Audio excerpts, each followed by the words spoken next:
ஹரே கிருஷ்ணா பக்தர் அனைவருக்கும் பணிவான வணக்கம். ஓம் நமோ பகவதே வாசுதேவாய. ஓம் நமோ பகவதே வாசுதேவாய.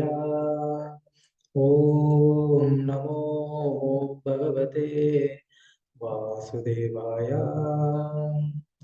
नमो ओम विष्णुपादाय कृष्णपृष्ठाय भूतले श्रीमते भक्तिवेदांत स्वामिनिधि नाम्ने नमस्ते सरस्वती देवी गौरवाणी प्रचारिणी निर्विशेष शून्यवादी पाशान्य सदारिणी जय श्री कृष्ण चैतन्य प्रभु नित्यानंद श्री अद्वैत गदाधर श्री वासादि गौर भक्तवृंद हरे कृष्ण कृष्ण कृष्ण हरे हरे हरे राम राम राम हरे हरे. हरे कृष्णा பக்தர்கள் அனைவரையும் இந்த பகவத்கீதா ஓவர் வகுப்புக்கு வரவேற்கிறதுல மகிழ்ச்சி. தொடர்ந்து 16 அத்தியாயங்களை கடந்திருக்கிறோம் வெற்றிகரமா. ஸோ இன்னைக்கு 17வது அத்தியாயம் பார்க்க போறோம். இன்னும் ஒரு அத்தியாயம் 18வது அத்தியாயம். ஸோ அதை முடிச்சோம்னா பகவத்கீதா அப்படிங்கிறது கண்டிப்பா அது ஒரு கடல். அதை நம்ம படிச்சு முடிச்சிட்டோம் கடந்து முடிச்சிட்டோம்னு சொல்றதுக்கு என்னைக்குமே முடியாது.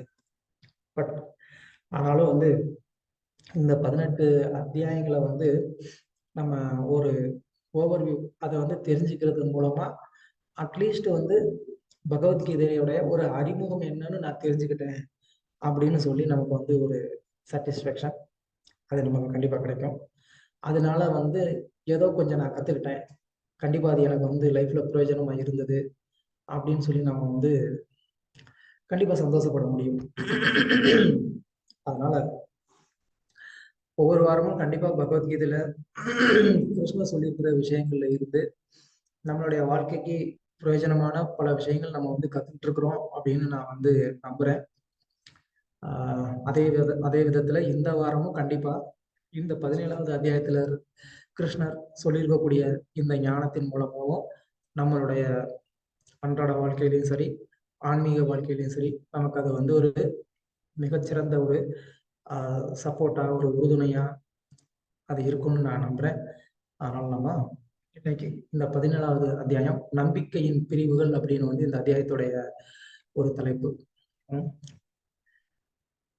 ஓகே, ஸோ அதுக்குள்ள நம்ம போறதுக்கு முன்னாடி 16வது அத்தியாயம் நம்ம பார்த்தோம்.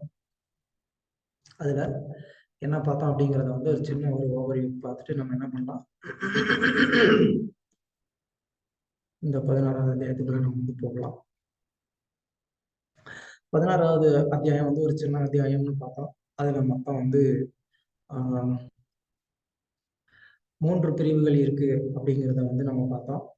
அதுல முதல் பிரிவுல தெய்வ அசுர இயல்புகள், அந்த குணங்கள், அதை என்ன அர்ஜுனன் உண்மையிலே எந்த மாதிரியான ஒரு குணத்துல இருக்கிறேன்னு அவன் தெரிஞ்சுக்கணும்னு விருப்பப்பட்டான்.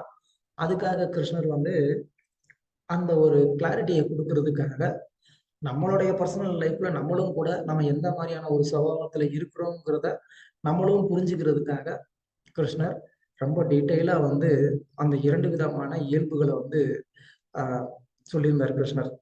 ஸோ அதுல 2வது பிரிவுல அந்த அசுர இயல்புகள் எப்படி நமக்குள்ள இருக்கு, அது ஒரு ஆக்ஷன்ல அது எப்படி இருக்கு, அது மைண்ட் லெவல்ல எப்படி இருக்கு, அது குணமா எப்படி செயல்படுது, இப்படிங்கிறதெல்லாம் நம்ம அந்த 2வது பிரிவுல பார்த்தோம். 3வது பிரிவுல நம்ம அந்த அசுர இயல்புகள்னால வரக்கூடிய ஒரு விளைவு என்ன அப்படிங்கிறத தான் நம்ம பார்த்தோம். அதாவது நம்ம அந்த குணங்களை தேர்வு செய்யறதன் மூலமா நம்மளுடைய இலக்கையும் நம்ம தீர்மானிக்கிறோம் அப்படிங்கறத தான் நம்ம 3வது பிரிவுல பார்த்தோம். நம்ம இந்த அசுர இயல்புகளை நம்ம தேர்ந்தெடுத்தோம் அப்படின்னு சொன்னா அது நம்மளை நரகத்துக்கு கூட்டிட்டு போகுது. அதே இது தேவ இயல்புகளை நம்ம தெய்வீக இயல்புகளை நம்ம தேர்ந்தெடுத்தோம் அப்படின்னு சொன்னா அப்ப நம்ம பகவானை அடைகிறோம் அப்படிங்கறது கிருஷ்ணர் போன அத்தியாயத்துல ரொம்ப தெளிவா சொல்லியிருந்தார். ஸோ அதனால நம்ம கிட்ட அந்த ஆப்ஷன் இருக்கு.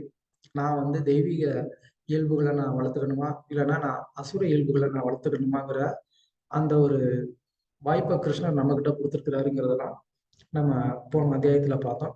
ஸோ இப்போ இந்த 17வது அத்தியாயத்துடைய சுருக்கம் என்னன்னு பார்த்துட்டு அதுல கிருஷ்ணர் நமக்கு என்ன சொல்ல வர்றாருன்னு பார்க்கலாம். 14வது அத்தியாயமும் கிட்டத்தட்ட ஒரு சின்ன அத்தியாயம் தான். 28 ஸ்லோகங்கள் தான் வந்து இருக்கு. இந்த அத்தியாயமும் 3 விதமா தான் வந்து 3 பிரிவுகளா வந்து பிரிக்கப்பட்டிருக்கு. ரொம்ப ஆஹ், ஒரு சின்ன அத்தியாயம் மாதிரி தெரிஞ்சா கூட, இல்லைன்னா வந்து இதுல நிறைய கேட்டகரியா எதுவும் கிருஷ்ணர் வந்து எலாபரேட்டா சொல்லலையோ அப்படிங்கிற மாதிரி நம்ம நினைக்க தேவையில்ல. பட் ஆனா வந்து ஒரு சிம்பிளான ஒரு விஷயம் தான், ஆனா அதை ரொம்ப டீட்டெயில்டா சொல்லியிருக்கிறாரு அப்படிங்கிறதான் இங்க சுவாரஸ்யமே. கிருஷ்ணர் வந்து இதுக்கு முன்னாடி பல அத்தியாயங்கள்ல பல விதமான டாபிக் வந்து பேசியிருப்பாரு. ம். கர்ம யோகமோ இல்லைன்னா தேவர்களுடைய வழிபாடு, இல்லை அப்படின்னு சொன்னா வந்துட்டு ஞான யோகம், அஷ்டாங்க யோகம், இது எல்லாமே வந்துட்டு டீட்டெயில்டா வந்து பல அத்தியாயங்கள்ல வந்து கிருஷ்ணர் வந்து பேசியிருப்பாரு. ஆனா இந்த அத்தியாயத்தை பொறுத்த வரைக்கும் கிருஷ்ணர் அந்த மாதிரி ரொம்ப பல டாபிக் பேசல. ஆனா ஒரே டாபிக்குள்ள வந்துட்டு ரொம்ப டீட்டெயில்டா வந்து கிருஷ்ணர் போயிருக்கிறாரு. அது ரொம்ப ரொம்ப நமக்கு வந்து யூஸ்ஃபுல்லா இருக்கும் அப்படிங்கிறத இந்த அத்தியாயத்தை நம்ம பார்க்கும்போதே வந்து நீங்க புரிஞ்சுப்பீங்க. ஸோ கிருஷ்ணன் முதல் பிரிவுல வந்துட்டு இந்த ஆஹ், கொள்கை, அதாவது என்னன்னா, அர்ஜுனன் வந்து இந்த முதல் பிரிவுல வந்து ஒரு கேள்வி கேட்கிறான். அந்த கேள்விக்கான ஒரு பதிலா தான் இந்த முழு அத்தியாயமுமே இருக்குது. ஸோ அர்ஜுனன் என்ன கேள்வி கேட்டா, அதுக்கு கிருஷ்ணருடைய ஒரு அபிப்பிராயம் என்ன, அதுக்கப்புறமா கிருஷ்ணர் அந்த கேள்விக்கு என்ன மாதிரி பதில் சொன்னாரு அப்படிங்கிறத தான் நம்ம வந்து பார்க்க போறோம். ஓகே. ரெண்டாவது பிரிவுல வந்து பார்த்தோம்னா, கிருஷ்ணர் நம்மளுடைய வாழ்க்கை முறையை எப்படி நம்ம வந்து அமைச்சுக்கிறது அப்படிங்கிறத வந்து சொல்றாரு. அதாவது 16வது அத்தியாயத்துல கிருஷ்ணர் ரொம்ப தெளிவா சொல்லியிருந்தாரு. அங்க வந்து குணங்களை பத்தின ஒரு விவரணைய வந்து அங்க வந்து சொல்லியிருந்தாரு. ம். அசுர குணத்துல இருக்கிறோம்னா என்ன குணத்துல இருக்கிறோம், தெய்வீக குணத்துல இருக்கிறோம்னா அந்த இயல்புல இருக்கிறோம்னா என்ன குணம் அப்படிங்கறதெல்லாம் அங்க வந்து கிருஷ்ணர் சொல்லியிருந்தாரு. சோ அதோடைய ஒரு தொடர்ச்சியா அர்ஜுனனுடைய ஒரு கேள்வி என்ன அப்படின்னு சொன்னா, அப்போ இந்த மாதிரியான ஒரு நம்பிக்கை, இப்போ அசுரர்கள் இருக்கிற அசுர குணம் இருக்கு. அந்த அசுர குணம் இருக்கிறவங்க ஒரு விஷயத்த வந்து கடைப்பிடிக்கிறாங்க. அந்த ஒரு விஷயத்தை கடைப்பிடிக்கணும் அப்படின்னா, அவங்களுக்கு அதுல வந்து ஒரு ஸ்ட்ராங்கான ஒரு ஃபெய்த் வரணும். அந்த ஃபெய்த் வந்தாதான் என்ன பண்ண முடியும், அவங்க அந்த விஷயத்த ஸ்ட்ராங்கா கடைப்பிடிக்க முடியும்.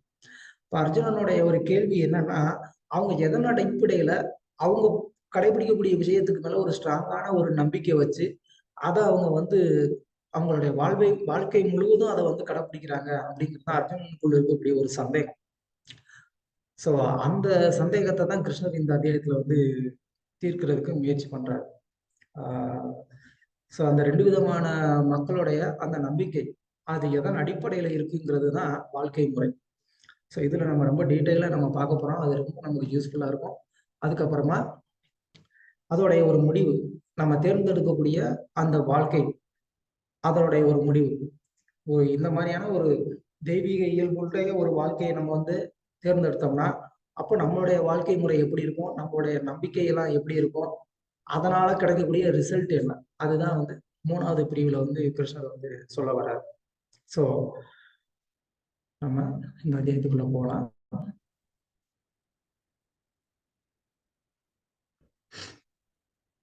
முதல் ஸ்லோகம், அர்ஜுனன் வந்து இங்க கேள்வி கேட்கிறான். அர்ஜுன உவாச்ச ய சாஸ்திர விதிம் உத்ஸ்ருத்ய யஜந்தே ஸ்ரத்தயான்விதா தேசாம் நிஷ்டாது கா கிருஷ்ண சத்வம் மாகோ ரஜஸ்தம.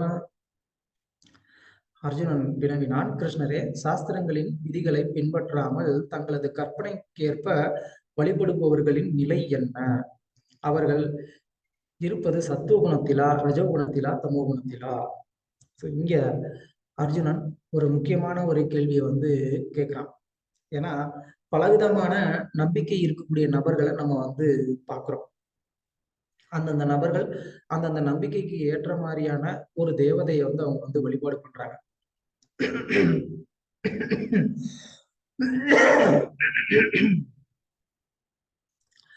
நீங்க வந்து கேரளா போனீங்க அப்படின்னு சொன்னா, கேரளால வந்து ஒரு பிளேஸ்ல ஒரு கோவில் இருக்கு. அந்த கோவில் வந்து எலிகளுக்குன்னே இருக்கக்கூடிய ஒரு கோவில். நீங்க ஆஹ், இடம் எனக்கு மறந்துருச்சு. ஆனா வந்து கேரளால அப்படி ஒரு பிளேஸ் இருக்கு. அந்த கோவில் வந்து எலிகளுக்காகவே இருக்கக்கூடிய ஒரு கோவில். அங்க இருக்கிறவங்க யாரை வணங்குறாங்க? எலிகளை தான் வந்து வணங்குறாங்க. அப்போ அவங்களுடைய நம்பிக்கை என்ன இருக்கு? அந்த எலியை வணங்குறதுனால என்னுடைய வாழ்க்கையில எனக்கு எல்லா விதமான நன்மை கிடைக்கும். என்னுடைய தேவைகள் நிறைவேறும் அப்படின்ற ஒரு நம்பிக்கை வந்து அவங்களுக்குள்ள இருக்கு. இது வந்து நமக்கு இப்போ இங்க ரியல் லைஃப்ல இப்போ ஒரு உதாரணம் இருக்கிறதுனால நான் அதை வந்து சொன்னேன். அது மாதிரி வந்து பல விதமான நம்பிக்கைகள் வந்து இந்த உலகம் முழுவதுமே வந்து இருக்கு. ஏதோ வந்து இந்தியால தான் வந்து மூட நம்பிக்கை ஜாஸ்தி அப்படின்னு வந்துட்டு ஒரு தவறான ஒரு பிரச்சாரம் இருக்கு. இந்து மதம் அப்படின்னாலே மூட நம்பிக்கை ஜாஸ்தி அப்படின்னு வந்து ஒரு தவறான பிரச்சாரம் இருக்கு. ஆனா உலகம் முழுவதும் வந்து இந்த மூட நம்பிக்கைங்கிறது வந்து இருக்கு. நீங்க அமெரிக்கால வந்து பாத்தீங்கன்னா ஒரு குரூப் ஆஃப் கிறிஸ்டின் பீப்புள் வந்து என்ன பண்ணுவாங்கன்னா ஒரு பர்டிகுலர் பிளேஸ்ல இருந்து இல்ல அப்படின்னா அவங்க வீட்ல இருந்து நினைக்கிறேன் ஒரு சர்ச் இருக்கும். அந்த சர்ச்சுக்கு அவங்க வந்து எப்படி போவாங்கன்னா என்னது நீல் டவுன் சொல்லுவோமே, முழங்கால் போட்டு அந்த முழங்கால் போட்டே நடந்து போவாங்க. அமெரிக்கா யோசித்து பாருங்க. ஏதோ டெக்னாலஜில வந்து ரொம்ப வளர்ந்த ஒரு நாடு. அஃப்கோர்ஸ் டெக்னாலஜில வளர்ந்த நாடு தான், இல்லைன்னு இல்லை. அங்கெல்லாம் வந்து எல்லாருமே வந்து சயின்ஸ் பேஸ்டா தான் நம்புவாங்க, அப்படி இருப்பாங்க அப்படின்லாம் வந்துட்டு இங்க இருக்கிறவங்களாம் சொல்லிட்டு இருக்கிறாங்க. நம்ம தான் மூட நம்பிக்கையா இருக்கிறோம்னு சொல்லிட்டு இருக்காங்க. பட் ஆனா அங்க அவங்க அந்த சர்ச்சுக்கு வந்துட்டு நீ டவுன் பண்ணி ஒரு முழங்கால் போட்டு அப்படியே வந்து நடந்து போகணும். அந்த மாதிரியான ஒரு பிரார்த்தனையை வந்து அவங்க பண்றாங்க. அது என்ன அந்த மாதிரி நடந்து போறாங்க. அப்போ அது மூட நம்பிக்கைன்னு இல்லையா? அது மூட நம்பிக்கைன்னு நம்ம சொல்லல. கண்டிப்பா அது வந்து ஒரு நம்பிக்கை. ஜீசஸ்க்கு மேல இருக்கக்கூடிய ஒரு நம்பிக்கையில, இல்லைன்னா ஆஹ் மரியம், அதாவது என்னது இயேசுடைய அம்மா மேரி, அவங்க மேல இருக்கக்கூடிய ஒரு நம்பிக்கையில இருக்கலாம். ஏதோ ஒண்ணு நமக்கு அதுல வந்து ஒன்றும் குழப்பம் இல்லை. அது அவங்களுடைய ஒரு நம்பிக்கை. அவங்க ஏதோ வந்து பண்ணிட்டு போட்டோம். ஆனா ஆஹ் நம்மளுடைய மதத்துல மட்டும் மூட நம்பிக்கை இருக்குன்னு வந்து சொல்லி கிண்டல் பண்றவங்களுக்கு இதை நான் வந்து சொல்ல வரேன். இது வந்து மூட நம்பிக்கையா அப்ப என்னதுன்னு வந்து அவங்க சொல்லுவாங்க. அது எது கேட்க வரேன் அப்படின்னு சொன்னா, அப்போ வேணும்னே வந்து என்ன பண்றாங்க, நம்மளுடைய மதத்தை வந்து குறைச்சு சொல்லணும் அப்படின்றதுக்காகவே வந்து என்ன பண்றாங்க, அந்த மாதிரி பண்றாங்க. அப்பனாதான் இந்த மதத்தை விட்டுட்டு அவங்க வந்துட்டு வேற மதத்துக்கு மாறுவாங்க அப்படின்றதுக்காக, இது ஒரு தவறான ஒரு பிரச்சாரம் நடந்துகிட்டு இருக்கு அப்படிங்கிறதுக்காக இந்த உதாரணத்தை நான் சொன்னேன். இன்னைக்கு இப்ப நமக்கு டாபிக் அது இல்லை. இங்க அர்ஜுனனுடைய கேள்வி என்னன்னா, இந்த மாதிரி பலவிதமான வழிபாடு இருக்கு. பூத பிரேதங்களை வழிபடக்கூடியவங்க இருக்கிறாங்க, பிசாசுகளை வழிபடக்கூடியவங்க இருக்கிறாங்க, தேவர்களை வழிபடக்கூடியவங்க இருக்கிறாங்க, ஏன் உன்னையே வழிபடக்கூடியவங்க இருக்கிறாங்க. இவங்க எல்லாம் எந்தெந்த குணத்தை சார்ந்தவங்க அப்படின்னு அர்ஜுனன் வந்து இங்க ஒரு டிஸ்கிளைமர் கேட்கிறான். எதுக்கு அப்படின்னு சொன்னா, அர்ஜுனனுக்கு கிருஷ்ணர்னா ரொம்ப வந்து பிரியம். அது மட்டும் இல்லாம கிருஷ்ணரை வழிபடக்கூடியவங்க எந்த மாதிரியான ஒரு குணத்துல இருக்கிறாங்க அப்படிங்கிறத உலகத்துக்கு காட்டுவதற்காக அர்ஜுனன் இந்த மாதிரி ஒரு கேள்வியை வந்து கேட்டிருக்கான். ஸோ கிருஷ்ணர் என்ன பதில் சொன்னாரு அப்படிங்கிறத நம்ம இப்ப பார்ப்போம். கிருஷ்ணன் அடுத்த ஸ்லோகத்துல வந்து இதுக்கான பதில் என்ன சொல்றாரு அப்படின்னு சொன்னா, ஒருவர் வேதங்களை பின்பற்றவில்லை எனில் அவர் சத்வ ரஜோ மற்றும் தமோ குணத்தாலான தனது இயற்கையின் உந்துதல்களையே பின்பற்றுவர். இங்க வந்து கிருஷ்ணர் ஒரு விஷயம் வந்து சொல்றாரு, நமக்கு வந்து ஒரு சர்ப்ரைசிங்கா இருக்கலாம். ஏன்னா சத்துவ குணத்தையும் சேர்த்து இங்க வந்து சொல்றாரு. வேதங்களை பின்பற்றாத நபர்கள் கூட சத்துவ குணத்துல இருக்கிறதுக்கு வாய்ப்பு இருக்குங்கிறது தான் கிருஷ்ணருடைய இந்த ஒரு கூற்று. அது வந்து நமக்கு எடுத்து காட்டுது. அப்படின்னா என்ன அர்த்தம்? சத்துவ குணத்துல இருக்கிறவங்க வந்து அமைதியா இருப்பாங்க, மற்றவர்களுடைய நலன் விரும்புவாங்க. இதெல்லாம் நம்ம பின்னாடி அதை டீட்டெயிலா பார்ப்போம், அந்த குணத்துடைய ஒரு தன்மை என்ன அப்படிங்கிறத. பட் இங்க நான் என்ன சொல்ல வரேன் அப்படின்னு சொன்னா, வேதங்களை பின்பற்றாதவர்களும் சத்துவ குணத்துல இருக்கிறதுக்கு வாய்ப்பு இருக்கு. அதுக்காக நான் வந்து சொல்ல வரேன். இப்போ ஒருத்தர் வந்து பார்க்கறதுக்கு ரொம்ப சாந்தமா, யாருக்கிட்டையும் கோபப்படாம நல்லா பேசுறவரா இருக்கலாம். ஆனா அதுக்காக அவர் வேதத்தை பின்பற்றணும்ன்ற அவசியம் இல்லை. அதுக்காக அவர் வந்து ஆஹ் கண்டிப்பா வந்து மோட்சம் அடைவாரு அப்படின்றதும் அர்த்தம் கிடையாது. ஏன்னா இங்க குவாலிபிகேஷன் என்ன, வேதத்தை வந்து கடைபிடிக்கணும், அதுதான் முக்கியம். ஒருத்தர் தம குணத்துல இருக்கிறாரா, இல்ல ரஜகுணத்துல இருக்கிறாரா, இல்லைன்னா சத்துவ குணத்துல இருக்கிறாரா அப்படிங்கிறது முக்கியம் இல்லை. அந்த முக்குணத்துக்குள்ள இருந்தா கூட அவங்க வந்து என்ன பண்ணணும், வேதம் சொன்ன வழியை வந்து கடைபிடிக்கணும். அதுதான் ரொம்ப முக்கியம். அந்த வேதம் சொன்ன வழியை கடைபிடிக்கல அப்படின்னு சொன்னா, அப்போ அவர் வந்து ஒரு நல்ல ஒரு சாந்தமானவரா இருந்தா கூட அவர் வந்து என்ன சொல்லலாம், ஒரு நாஸ்திகர்னு தான் சொல்லணும். ஏன்னா வேதத்தை ஏற்றுக்கொள்ளாத யாருமே வந்து நாஸ்திகர்கள் தான், அவங்க வந்து அசுரர்கள் தான். இப்போ ஒருத்தர் வந்து ஒரு தமோ குணத்து வழிபாட வந்து செஞ்சா கூட, ஆனா வேதத்துல சொல்லியிருக்கிற மாதிரியான ஒரு தமோ குணத்து வழிபாட செஞ்சாருன்னா, அவர் வந்து ஆஸ்திகர். அவர் வந்து ஒரு நல்ல நிலைமையில இருக்கக்கூடியவர் தான். ஆனா, அதுல கொஞ்சம் தாழ்வான ஒரு தமோ குணத்துல இருக்கிறார். அவ்வளவுதானே தவிர, அவர் வந்து ரொம்ப வெறுக்கத்தக்கவரோ, மோசமானவரோ கிடையாது. ஏன்னா, அவரு இப்போ இந்த ஒரு சுபாவத்தினால வந்து கட்டுப்படுத்தப்பட்டிருக்கிறாரு. அதனால அவர் அந்த சுபாவத்துல இருக்கிறார். தமோ குணத்துல இருக்கிறாரு. ஆனா கூட வந்து என்ன பண்றாரு? வேதத்த வந்து ஏத்துக்கிட்டு, அதுல சொல்லப்பட்டிருக்கக்கூடிய அந்த வழிபாட வந்து தான் அவர் பண்றாரு. அதனால அது வந்து தப்பு கிடையாது. ஆனா, வேதத்துல சொல்லப்படாத பூத பிரேதங்களுடைய வழிபாடோ, ராட்சசர்களுடைய ஒரு வழிபாடோ, அது வந்து ரொம்ப டேஞ்சர். தமோ குணத்து வழிபாடுன்னு வேதங்கள்ல சில விஷயங்கள் சொல்லியிருக்கு. அது பரவால்ல. அப்ப என்ன ஆகும்? அவங்க கொஞ்சம் கொஞ்சமா முன்னேறி அவங்க வந்துட்டு ஒரு சத்துவ நிலைக்கு வருவாங்க. ஏன்னா வேதத்தை ஏத்துக்கிட்டதுனால. பகவான வந்து ஏத்துக்கிட்டதுனால, வேதத்துல சொல்லியிருக்கிற கட்டளையை ஃபாலோ பண்றதுனால. ஸோ, அதனால கிருஷ்ணர் இங்க வந்து அர்ஜுனனுக்கு வந்து என்ன பதில் சொல்றாருன்னா, "அர்ஜுனா, நீ வந்து யுத்தம் செய்யாம, நீ வந்து அமைதியா, சாந்தமா உட்கார்ந்திருந்தா, நீ வந்து சத்துவகுணத்துல இருக்கன்னு நீ வந்து நெனச்சுக்கிட்டு இருக்காத. அஃப்கோர்ஸ் அந்த மாரி ஒரு சாந்தமா, அமைதியா இருக்கிறதுங்கிறது வந்து ஒரு சத்துவகுணத்துல வந்து இருக்கிறது தான். ஆனாலும் அது வந்து வேதத்த பின்பற்றல. வேதத்தை பின்பற்றுறது அப்படிங்கிறது வந்து என்ன? பகவான் ஒருத்தர் வந்து ஏத்துக்கிட்டு, இல்ல ஏதோ ஒரு சாத்வீகமான ஒரு வழிபாடு முறைய வந்து ஒருத்தர் ஏத்துக்கிட்டு என்ன பண்ணணும்? அவங்கவங்களுடைய கடமைகள வந்து செய்யணும் அப்படிங்கிறது தான் இங்க முக்கியமான ஒரு விஷயம். அததான் வந்து கிருஷ்ணர் இங்க சொல்ல வராரு.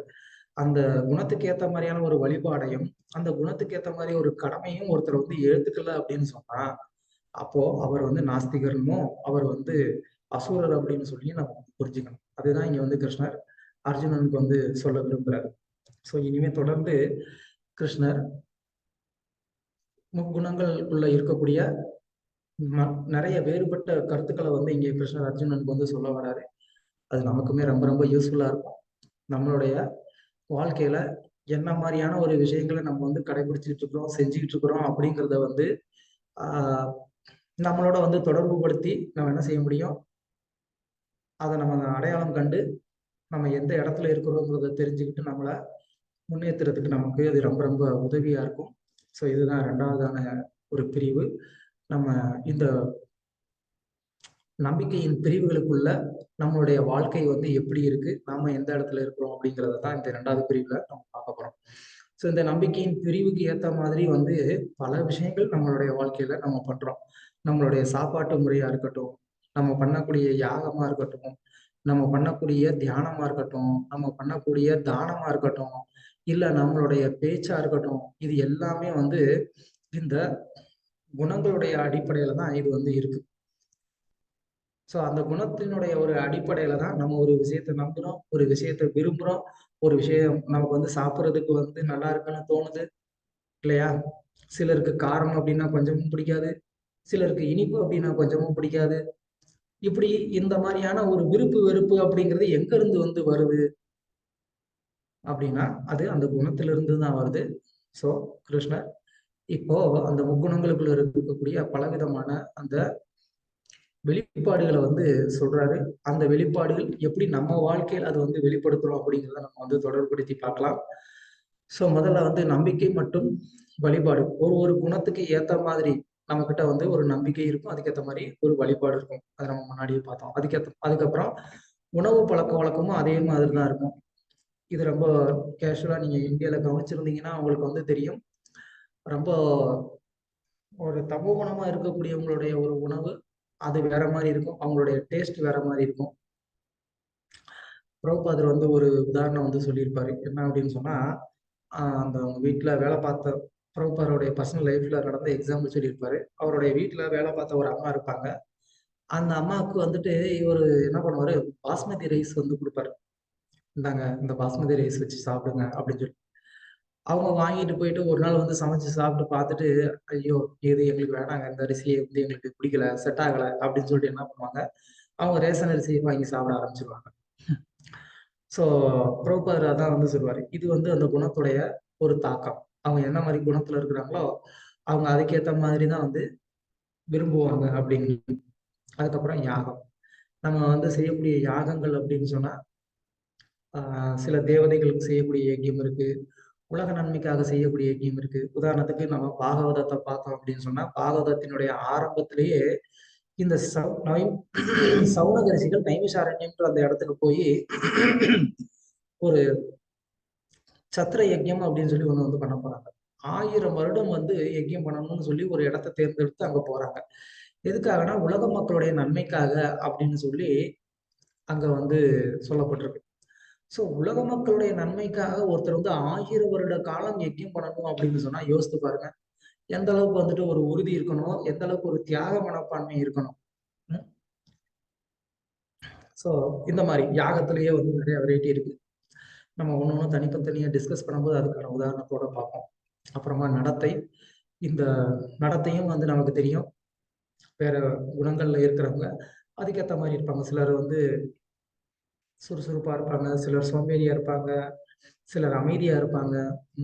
பேச்சு, கோவமா பேசுறது, அமைதியா பேசுறது, சந்தோஷமா பேசுறது, அப்புறம் வந்து மனக்கட்டுப்பாடு.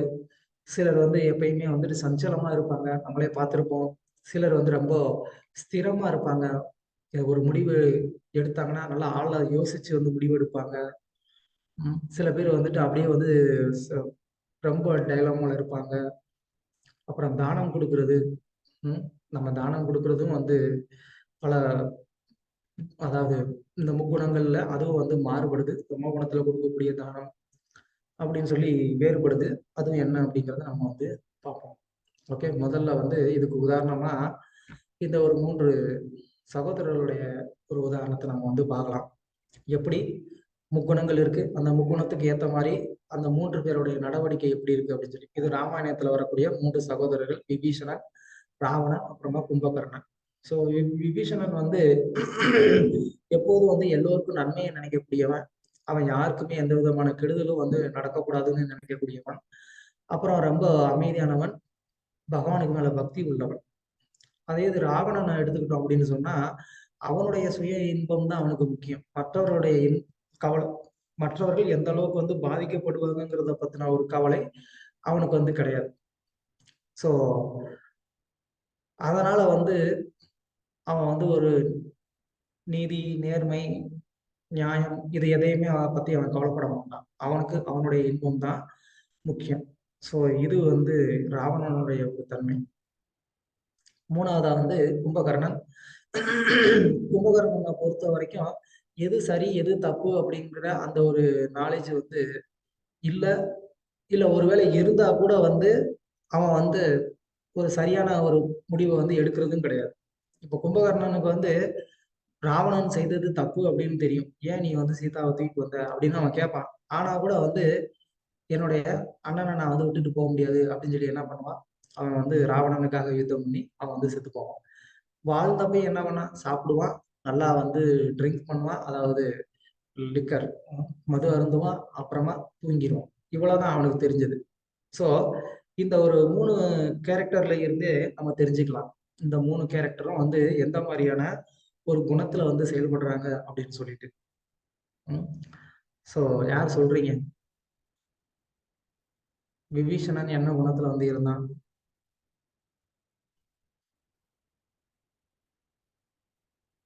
சொல்லுங்க யாராவது. சத்வகுணம் பிரபு. தேங்க்யூ. ராவணன்? ராவணன் வந்து மோட் ஆஃப் பேஷன், ரஜோகுணம். தேங்க்யூ. கும்பகர்ணன்? கும்பகர்ணன் தமோகுணம். Very good. Thank you, thank you very much. இந்த ஒரு 3 உதாரணங்களை நம்மளுடைய வாழ்க்கையிலையும் நம்ம வந்து பொருத்தி பார்க்கலாம். நம்ம எப்படி இருக்கிறோம், லேசியா, சோம்பேறியா, எப்போது வந்துட்டு தூக்கத்துல இன்ட்ரெஸ்டடா இருக்கிறோமா, இல்ல ரொம்ப எப்போ அஜிடேட்டடா எனக்கு வந்துட்டு இது வேணும் அது வேணும்னு இருக்கோமா, இல்ல நம்ம வந்து சாந்தமா, அமைதியா, நேர்மையா, உண்மையா, யாருக்கு எந்த விதமான கெடுதல் நினைக்காம இருக்கிறோமா, இதை நம்ம வந்து யோசிச்சு நம்ம பார்த்தோம்னா நமக்கே தெரிஞ்சிடும் நம்ம எந்த நிலையில இருக்கிறோம் அப்படின்னு சொல்லி. ஸோ இதுக்கப்புறமா நம்ம அந்த குணங்கள், அந்த அந்த விஷயங்கள்லாம் எப்படி நம்ம லைஃப்ல இருக்கு அப்படிங்கிறத நம்ம இனிமே பார்க்க போறோம். ஓகே. ஸோ இங்க நம்ம கத்துக்க வேண்டிய விஷயம் என்ன அப்படின்னு சொன்னா, நமது பற்பல முடிவுகளின் மொத்த விளைவே நமது இன்ப துன்பங்கள். ஒவ்வொரு விஷயத்திலயும் இந்த மாரி வந்து என்ன பண்றோம், நம்ம எந்த குணத்துல இருக்கிறோமோ, அந்த குணத்துக்கு ஏத்த மாரி என்ன பண்றோம், ஒரு விதமான முடிவு எடுக்கிறோம். அப்ப என்ன ஆகுது, அதுக்கேத்த மாரியான ஒரு இன்பமோ, துன்பமோ நமக்கு வந்து வருது. ஆனா நம்ம என்ன பண்ணணும், இந்த 2யுமே கடக்கணும். இன்பம், துன்பம் இந்த 2யுமே கடந்து நம்ம வந்து எப்போதும் வந்து அந்த ஆன்மீக ஆனந்தத்துல இருக்கிறதுக்கு நம்ம வந்து முயற்சி பண்ணணும். இன்பம் இன்பத்துக்கும், ஆனந்தத்துக்கும் வித்தியாசம் இருக்கு. இன்பம் அப்படிங்கிறது வந்து இந்த பாடிலி ஒரு ஹாப்பினஸ் இல்லன்னா மென்டல் லெவல் ஹாப்பினஸ். இதுதான் வந்து இன்பம்னு சொல்லலாம். ஆனா ஆனந்தம் அப்படிங்கிறது ஸ்பிரிச்சுவல் லெவல். அது வந்து ஆத்ம தளத்துல வந்து அனுபவிக்கக்கூடிய ஒரு உணர்வு. அதனால இந்த இன்ப துன்பம் அப்படிங்கிறது வந்து நம்ம குணத்தின் அடிப்படையில நம்ம எடுக்கக்கூடிய ஒரு முடிவுனால நமக்கு கிடைக்கக்கூடியது. ஆனா பக்தியினால நமக்கு கிடைக்கக்கூடிய ஒரு உணர்வு, ஒரு அனுபவம் வந்து ஆனந்தமானது. அது வந்து இந்த முக்குணங்களையும் கடந்தது. அது சுத்த சாத்வீக நிலையில நம்ம அடையக்கூடிய ஒண்ணு. ஸோ இங்க நீங்க பார்த்தீங்கன்னா, அந்த 3 குணங்களுக்கும் வந்துட்டு நம்ம 3 கலர் வந்து காமிச்சிருக்கிறோம். சத்துவகுணம் வந்து கிரீன், ரஜோகுணம் வந்து ரெட், தமோகுணம் வந்து ப்ளூ. அப்புறம் சுத்த சாத்வீகம்ங்கிறது ரொம்ப ஒரு டிரான்ஸ்பரண்டான ஒரு நிலை. ஸோ நம்ம என்ன பண்றோம்னா, இந்த முக்குணங்கள் எதுக்கு இங்க 3 டிஃபரெண்ட் கலர் காமிச்சிருக்கிறோம் அப்படின்னு சொன்னா, இந்த 3 டிஃபரெண்ட் கலரோடைய அந்த காம்பினேஷன்ல தான் வந்து என்ன ஆகுது, மல்டிபிள் கலர் வந்துட்டு ஜெனரேட் ஆகுது. அதாவது ப்ரொடியூஸ் ஆகிட்டே இருக்கு. இத நீங்க டிஃபரெண்ட் ரேஷியோல வந்து மிக்ஸ் பண்ணும்போது என்ன ஆகுது, டிஃபரெண்ட் டிஃபரெண்ட் ஷேடுல வந்துட்டு நமக்கு கலர் வந்து கிடைக்குது. அதே மாதிரி தான் இந்த முக்குணங்களுடைய ஒரு ரேஷியோ, அதுல நம்ம எந்த குணத்தை எந்த ரேஷியோல எடுத்துக்கிறோமோ, அதுக்கேத்த மாரி என்ன ஆகுறோம், நம்ம வந்து ஒரு ஆக்ஷன்ல ஈடுபடுறோம். அதுக்கேத்த மாரி ஒரு ரிசல்ட்ட நம்ம வந்து அனுபவிக்கிறோம். ஆனா, இந்த சுத்த சத்துவ குணத்துல பார்த்தோம்னா, நம்ம எந்த கலருமே வந்து குடுக்கல. ஏன் அப்படின்னு சொன்னா, இந்த சுத்த சாத்வீகமான அந்த நிலையில நம்ம இதெல்லாம் கடந்து இருக்கிறதுனால, நம்மகிட்ட வந்து அதோடைய ஒரு ரியாக்ஷன் அப்படிங்கிறதே கிடையாது. ஒரு ஆக்ஷன் செஞ்சோம்னா, அந்த ஆக்ஷனுக்கான ஒரு ரியாக்ஷன் அப்படிங்கிறது கிடையாது.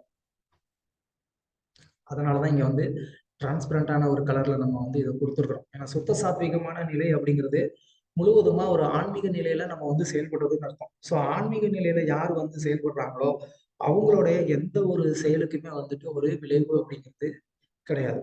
ஸோ அதனால நம்மள இந்த சுத்த சாத்வீகமான ஒரு நிலைக்கு உயர்த்துறதுக்கு முயற்சி பண்ணணும். அப்படி இல்லன்னா என்ன ஆகும்? இந்த முக்குணங்களுடைய ஒரு காம்பினேஷன்ல நம்ம ஒரு ஆக்ஷனுக்கு மேல இன்னொரு ஆக்ஷன், ஒரு ஆக்ஷனுக்கு மேல இன்னொரு ஆக்ஷன் செஞ்சு செஞ்சு ஒரு மிகப்பெரிய ஒரு பாண்டேஜ்ல நம்ம வந்து மாட்டிப்போம். அதனால நம்ம இங்க தெரிஞ்சுக்க வேண்டிய விஷயம். ஸோ இந்த உதாரணம் ஏற்கனவே நம்ம முந்தின வகுப்புல கூட வந்து பார்த்தோம். ஒரு 3 ஃபேமிலி. அவங்க வந்து என்ன மாரியான ஒரு வாழ்க்கைய வந்து வாழ்ந்தாங்க. அதுல அவங்களுடைய ஃபேமிலில எப்படி அதனால சந்தோஷத்தையோ, இல்லன்னா துன்பத்தையோ அனுபவிச்சாங்க அப்படின்னு சொல்லி, ஒரு சாத்வீகமா இருக்கக்கூடிய ஒரு குடும்பம். அவங்க எந்த விதமான ஒரு சண்டை சச்சரவுகளும் இல்லாம, ஒருத்தருக்கு ஒருத்தர் வந்து அன்பா விட்டுக் குடுத்து, அவங்க வந்து சந்தோஷமா இருக்கிறத நம்ம வந்து பார்க்கிறோம்.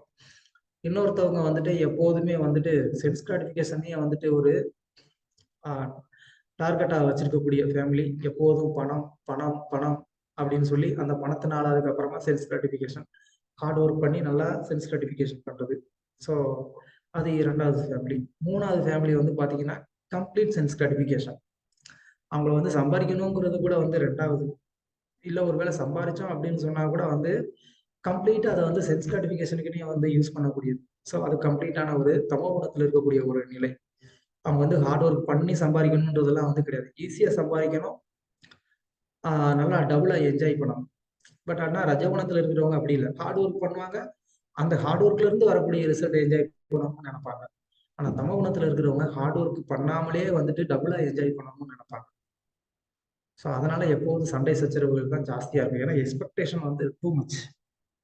அந்த குவாலிஃபிகேஷன் இல்லாமலே வந்து அது வேணும்னு வந்து நெனைக்கிறது. அதனால எப்போதுமே அது வந்து ப்ராப்ளம்ல தான் வந்து இருக்கும். அதனால நம்ம எந்த மாரியான ஒரு லைஃப்ப வச்சுக்கணுங்கிறத நம்ம தெரிஞ்சுக்கணும். ஸோ இங்க நம்ம கத்துக்க வேண்டிய விஷயம் என்ன அப்படின்னு சொன்னா, பகவத்கீதையே மிகச்சிறந்த ஊக்கமளிக்கும் நூல். நாம் உன்னத கட்டுப்பாட்டாளர் இல்லை. என கூறினாலும் நமது விதியை நாமே வடிவமைக்க முடியும் என்று கூறுகின்றது. ஸோ இங்க கிருஷ்ணர் நமக்கு என்ன சொல்ல வராரு அப்படின்னு சொன்னா, நம்ம எல்லாத்தையுமே கண்ட்ரோல் பண்ணக்கூடிய நிலைமையில நம்ம இல்லாட்டினா கூட, ஆனா நம்ம லைஃப்பை வந்து டிசைட் பண்றது யாரா இருக்கிறா? நம்மளா தான் இருக்கிறோம். இது வந்து ரொம்ப ஒரு ட்ரிக்கியான ஒரு விஷயம்.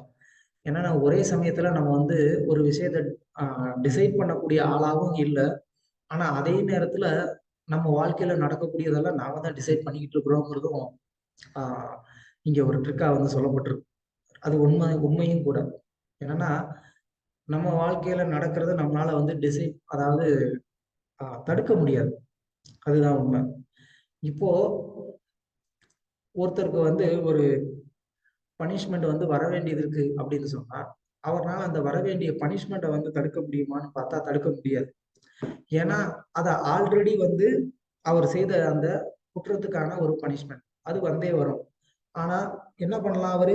இந்த லைஃப்ல இப்போ எந்த விதமான ஒரு தப்பும் பண்ணாம இருந்தாரு அப்படின்னு சொன்னா, அட்லீஸ்ட் இந்த வாழ்க்கையில அதுக்கு அவருக்கு எந்த விதமான ஒரு பனிஷ்மெண்ட் இருக்க போறதில்ல. இல்லன்னா நெக்ஸ்ட் லைஃப்ல அவருக்கு அந்த கர்மா பாதிக்க போறதில்ல. ஸோ அதனால தான் வந்து இங்கே நம்ம இது ரொம்ப முக்கியமா வந்து தெரிஞ்சுக்கணும். இப்போ நடக்கிற விஷயத்த நம்ம வந்து என்ன பண்ண முடியாது? நம்ம தடுக்க முடியாது. ஆனா இப்போ நம்ம வாழக்கூடிய இந்த வாழ்க்கை தான் நம்மளுடைய அடுத்த வாழ்க்கையை தீர்மானிக்குது அப்படிங்கிறத நம்ம இந்த பகவத்கீதையில இருந்து தெரிஞ்சுக்கிறோம். அதை தெரிஞ்சுக்கிட்டு நம்ம என்ன பண்ணணும்? நமக்கு வரக்கூடிய நல்லதோ, கெட்டதோ அத வந்து ரொம்ப அமைதியா அத வந்துட்டு வேடிக்கை தான் பார்க்கணுமே தவிர, அத என்ன ஆயிறக்கூடாது? அதுக்குள்ள வந்துட்டு இன்வால்வ் ஆயிறக்கூடாது. அதுக்குள்ள இன்வால்வ் ஆனோம்னா தான் என்ன ஆகுறோம்? அதுக்கு ஒரு ரியாக்ஷன் பண்றோம். அந்த ரியாக்ஷனுக்கு ஒரு ஆக்ஷன் வந்துருது. அதுதான் பிரச்சனை. அத நம்ம இங்க தெரிஞ்சுக்கணும். ஓகே. ஸோ கிருஷ்ணர் இங்க என்ன சொல்ல வர்றாரு அப்படின்னு சொன்னா, முதல்ல நம்பிக்கை, அப்புறமா வழிபாடு. இதுதான் வந்து இந்த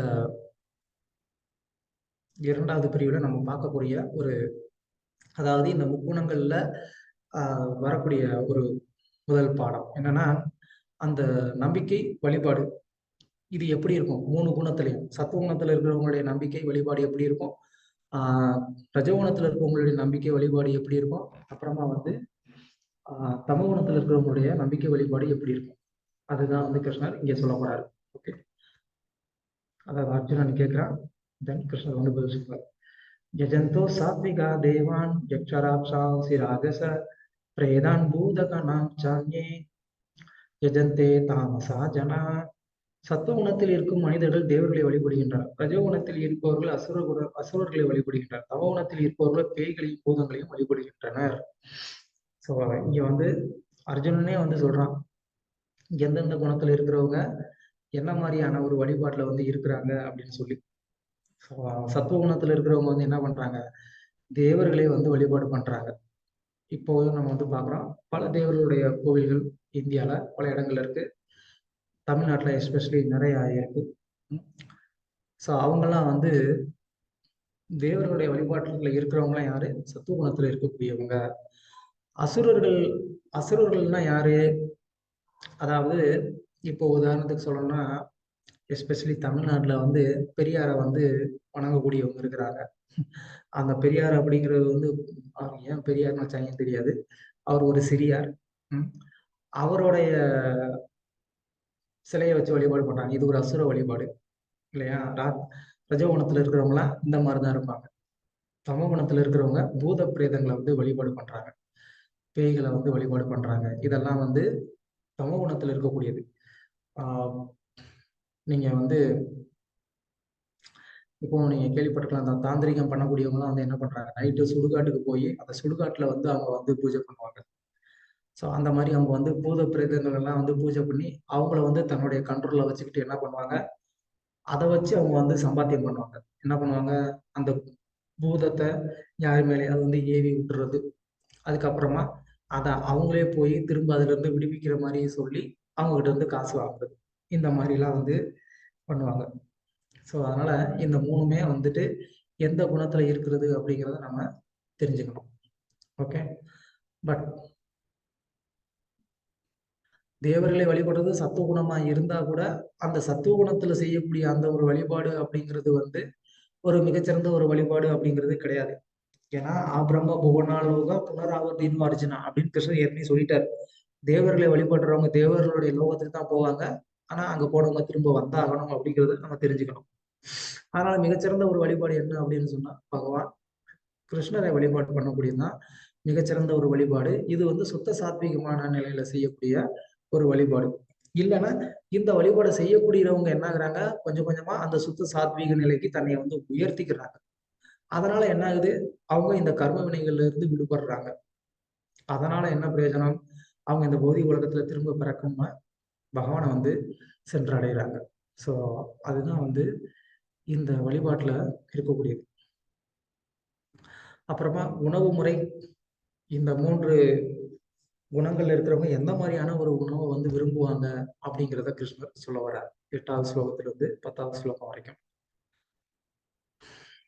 சத்துவ குணத்துல இருக்கிறவங்க வந்து என்ன பண்றாங்க, அவங்க வந்துட்டு ரொம்ப ஹெல்த்தியான ஒரு ஃபுட்டு, ரொம்ப வந்து ஜூஸியா இருக்கக்கூடியது, அந்த மாதிரியான ஒரு ஃபுட்டை வந்து சாப்பிடுறாங்க. அதனால என்ன ஆகுது, அவங்களுடைய ஆரோக்கியம் வந்து நல்லா இருக்கு, மனசு நல்லா இருக்கு, புத்தி நல்லா வேலை பண்ணுது. அவங்க ரொம்ப கருணையா இருக்கிறாங்க, சாந்தமா இருக்கிறாங்க அந்த ஒரு உணவுனால. ம். ரஜோகுணத்துல இருக்கிறவங்க என்ன பண்றாங்க, அவங்க வந்து ரொம்ப காரமா, ரொம்ப புளிப்பு ஜாஸ்தி இப்படிலாம் வந்து சாப்பிடுறாங்க. தமோ குணத்துல இருக்கிறவங்க ரொம்ப அழுகி போன உணவு வந்து சாப்பிடுறாங்க. அதுதான் இங்க வந்து ஒரு டேபிள் நம்ம வந்து போட்டிருக்கோம் பாருங்க. சத்துவ குணத்துல இருக்கக்கூடிய உணவு வந்து நிறைவானது, சாறுள்ளது, மகிழ்விப்பது. அதோடைய எஃபெக்ட் என்ன? நமக்கு நீண்ட ஆயுள் கிடைக்கும். நம்மளுடைய மனசையும், உடம்பையும் அது வந்து தூய்மைப்படுத்துது. உடம்புக்கு ஸ்ட்ரென்த் குடுக்குது. நமக்கு நோய் வர்றதில்ல. ரொம்ப ஹேப்பியா இருக்கலாம். இது வந்து சத்துவ குணத்துடைய ஒரு தன்மை. அந்த சத்துவ குணத்துல இருக்கக்கூடிய உணவ சாப்பிடுறதுனால கிடைக்கக்கூடிய ஒரு நன்மை. ரஜோகுணத்துல இருக்கிறவங்க என்ன மாரி சாப்பிடுறாங்க? அதிகமான கசப்பு, புளிப்பு, உரப்பு எல்லாமே நல்லா வந்து தூக்கலா இருக்கணும் அவங்களுக்கு. அப்பனாதான் அவங்களுக்கு அது வந்து பிடிக்கும். சிலர் பார்த்திருப்பீங்க. அப்படியே இந்த டீ குடிப்பாங்க. டீ குடிச்சாங்க அப்படின்னு சொன்னா, அப்படியே கொதிக்க கொதிக்க வந்து டீ குடிப்பாங்க. அந்த ஹார்ட்ட எப்படி அவங்கனால வந்து பேலன்ஸ் பண்ண முடியுது அப்படின்னே நமக்கு வந்துட்டு சொல்ல முடியாது. பார்த்திருப்பீங்க கண்டிப்பா. உங்களுடைய ரிலேட்டிவ்ஸ்ல யாராவது இல்ல ஃப்ரெண்ட்ஸ்ல யாராவது ஒருத்தவங்க அந்த மாரி இருப்பாங்க. டீ குடிச்சாங்க, டீ குடிக்கிறது தப்பு. பட் ஆனா அந்த டீய வந்து என்ன பண்றாங்க, ரொம்ப ஹாட்டா கொதிக்க கொதிக்க குடிப்பாங்க. நமக்கெல்லாம் அது பண்ண முடியாது. ஸோ இதோட ஒரு விளைவு என்னன்னா, துன்பம், துயரம், வியாதி. இதுதான் வந்து ரஜோகுணத்துடைய ஒரு அந்த உணவ சாப்பிடுறதுனால நமக்கு கிடைக்கக்கூடிய ஒரு நன்மை. என்ன வியாதி. அதுதான். அது நம்ம இப்பயே வந்து நல்லா நம்ம பார்க்குறோம். நல்லா வந்துட்டு உரப்பு அதிகமா சாப்பிட்டு சாப்பிட்டு என்ன பண்றாங்க, அதுல வந்து ஒரு வியாதிய வளர்த்துக்கிறாங்க. ஹை பிரஷரு, டென்ஷன் இதெல்லாம். இல்லன்னா இனிப்பு அதிகமா சாப்பிட்டு சாப்பிட்டு என்ன பண்ணிடுறாங்க, சுகர் வச்சு சுகர் வந்துருது. இல்லன்னா உப்பு அதிகமா சாப்பிட்டு சாப்பிட்டு என்ன ஆயிருது, அது உப்பு ஜாஸ்தியா சாப்பிட்டா அது ஒரு வியாதி. ம். பிளட் பிரஷரா ஏதோ ஒண்ணு. அது ஒரு வியாதி வந்துருது. ஸோ இது வந்து கிருஷ்ணர் வந்து என்ன பண்ணல, சும்மா வந்து ஏதோ சொல்லணுமேன்றதுக்காக வந்து சொல்லல. கிருஷ்ணர் வந்து அதோடைய தன்மை தெரிஞ்சுதான் வந்து சொல்றாரு. நம்மளும் இன்னைக்கு பிராக்டிகலா அதோடைய எக்ஸாம்பிள் நம்ம வந்து பார்த்துக்கிட்டு இருக்கிறோம். தமோ குணத்துல இருக்கிறவங்க வந்து எப்படி சாப்பிடுறாங்க? ரொம்ப பழைய சாப்பாடு, அழுகுனது, அது வந்து பார்க்கறதுக்கே நமக்கு அருவருப்பா இருக்கும். அ அதெல்லாம் வந்து கொஞ்சம் கூட கவலையே இல்லாம கூச்சப்படாம அவங்க பாட்டுக்கு நல்லா வந்து சாப்பிடுவாங்க. நீங்க பார்த்திருந்திருக்கலாம். ஆ. ஸோ அதோடைய ஒரு விளைவு என்ன? நோய். அப்புறமா வந்துட்டு நம்மளுடைய உடலு, மனசு எல்லாமே வந்துட்டு ஸ்பாயில் ஆயிரும். அப்புறமா வந்து ரொம்ப சீக்கிரமா மரணம் வந்துரும். இதெல்லாம் வந்து தமோ குணத்துல இருக்கக்கூடிய அந்த உணவ வந்து சாப்பிடுறதுனால கிடைக்கக்கூடிய ஒரு விளைவு. ஸோ இதுதான் கிருஷ்ணர் அந்த 8வதுலேருந்து 11வது ஸ்லோகம் வரைக்கும் சொல்றார்.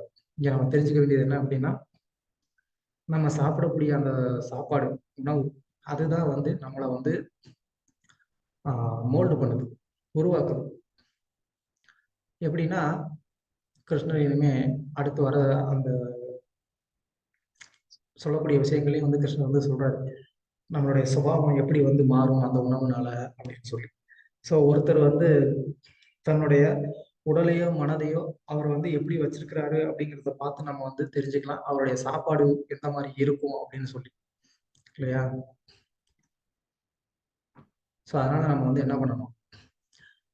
உணவுல கூட எப்படி சுத்த சாத்வீகமான ஒரு உணவ வந்து நம்ம எடுத்துக்கிறதுன்றது தெரிஞ்சுக்கணும். ஏன்னா, சாத்வீக குணத்துல இருக்கக்கூடிய அந்த உணவா இருந்தாலும், அதுலயும் வந்து ஒரு சின்ன ப்ராப்ளம் இருக்கதான் செய்யுது. அதனால நம்ம என்ன பண்ணணும், நம்ம சமைக்கக்கூடிய அந்த உணவை பகவானுக்கு நெய்வேத்தியம் பண்ணணும். பகவானுக்கு அதை நெய்வேத்தியம் பண்றதன் மூலமா என்ன ஆகுது, அந்த உணவு வந்துட்டு சுத்த சாத்வீகமான ஒரு நிலையை வந்து அடையுது. ஸோ அந்த சுத்த சாத்வீகமான ஒரு உணவை நம்ம சாப்பிடும்போது நமக்குள்ள அந்த சுத்த சாத்வீகமான ஒரு குணமானது வருது.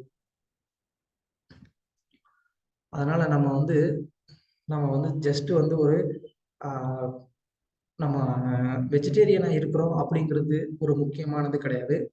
நம்மலாம் வந்து கிருஷ்ணாட்டேரியனா இருக்கணும் அப்படின்னு பிரபுபாதர் வந்து சொல்றாரு. அப்படின்னா நாம் பிரசாதம் மட்டுமே தான் சாப்பிடக்கூடியவங்களா இருக்கணும். எஸ்பெஷலி கிருஷ்ணருக்கு நைவேத்தியம் பண்ண அந்த பிரசாதம் மட்டுமே நம்ம சாப்பிடக்கூடியவங்களா இருக்கணும். அது மூலமா தான் நம்ம என்ன பண்ண முடியும், அந்த சுத்த சாத்வீக நிலைக்கு நம்மள உயர்த்திக்க முடியும் அப்படின்றத நம்ம தெரிஞ்சுக்கணும். அதுக்கப்புறமா கிருஷ்ணர் யாகங்களை பத்தி வந்து சொல்றாரு. எந்தெந்த குணத்துல இருக்கிறவங்க எந்த மாதிரியான யாகத்தை பண்ணுவாங்க அப்படின்னு சொல்லி. சாத்வீக குணத்துல இருக்கிறவங்க நான் முன்னாடியே வந்து சொன்ன ஒரு உதாரணம் மாதிரி மற்றவர்களுடைய நன்மைக்காக வந்து அந்த யஜ்யத்தை வந்து பண்ணுவாங்க. அவங்களுக்கு அவங்களுடைய ஒரு சுய நன்மை கூட வந்து பெருசா நினைக்க மாட்டாங்க. அவங்கள பொறுத்த வரைக்கும் உலகத்துல இருக்கிற ஒவ்வொருத்தருமே நல்லா இருக்கணும்னு நினைப்பாங்க.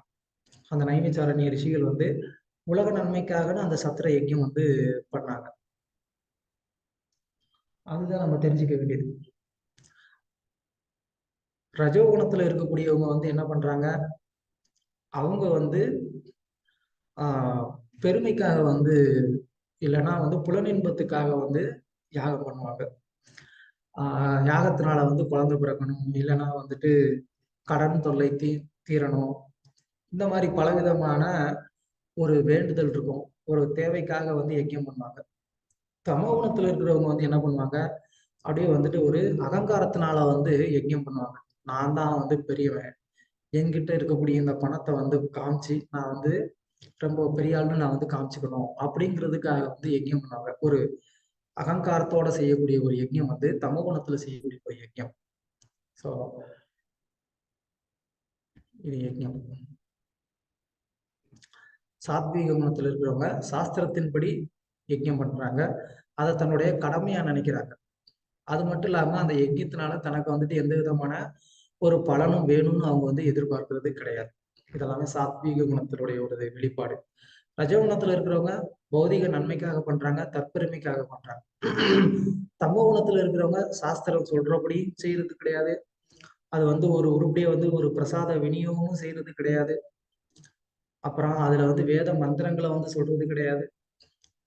யார் வந்து யஜ்யம் பண்ணாங்களோ அவங்களுக்கு வந்து தட்சணை கொடுக்கறது கிடையாது. அதுக்கு மேல வந்து ஒரு நம்பிக்கையும் கிடையாது.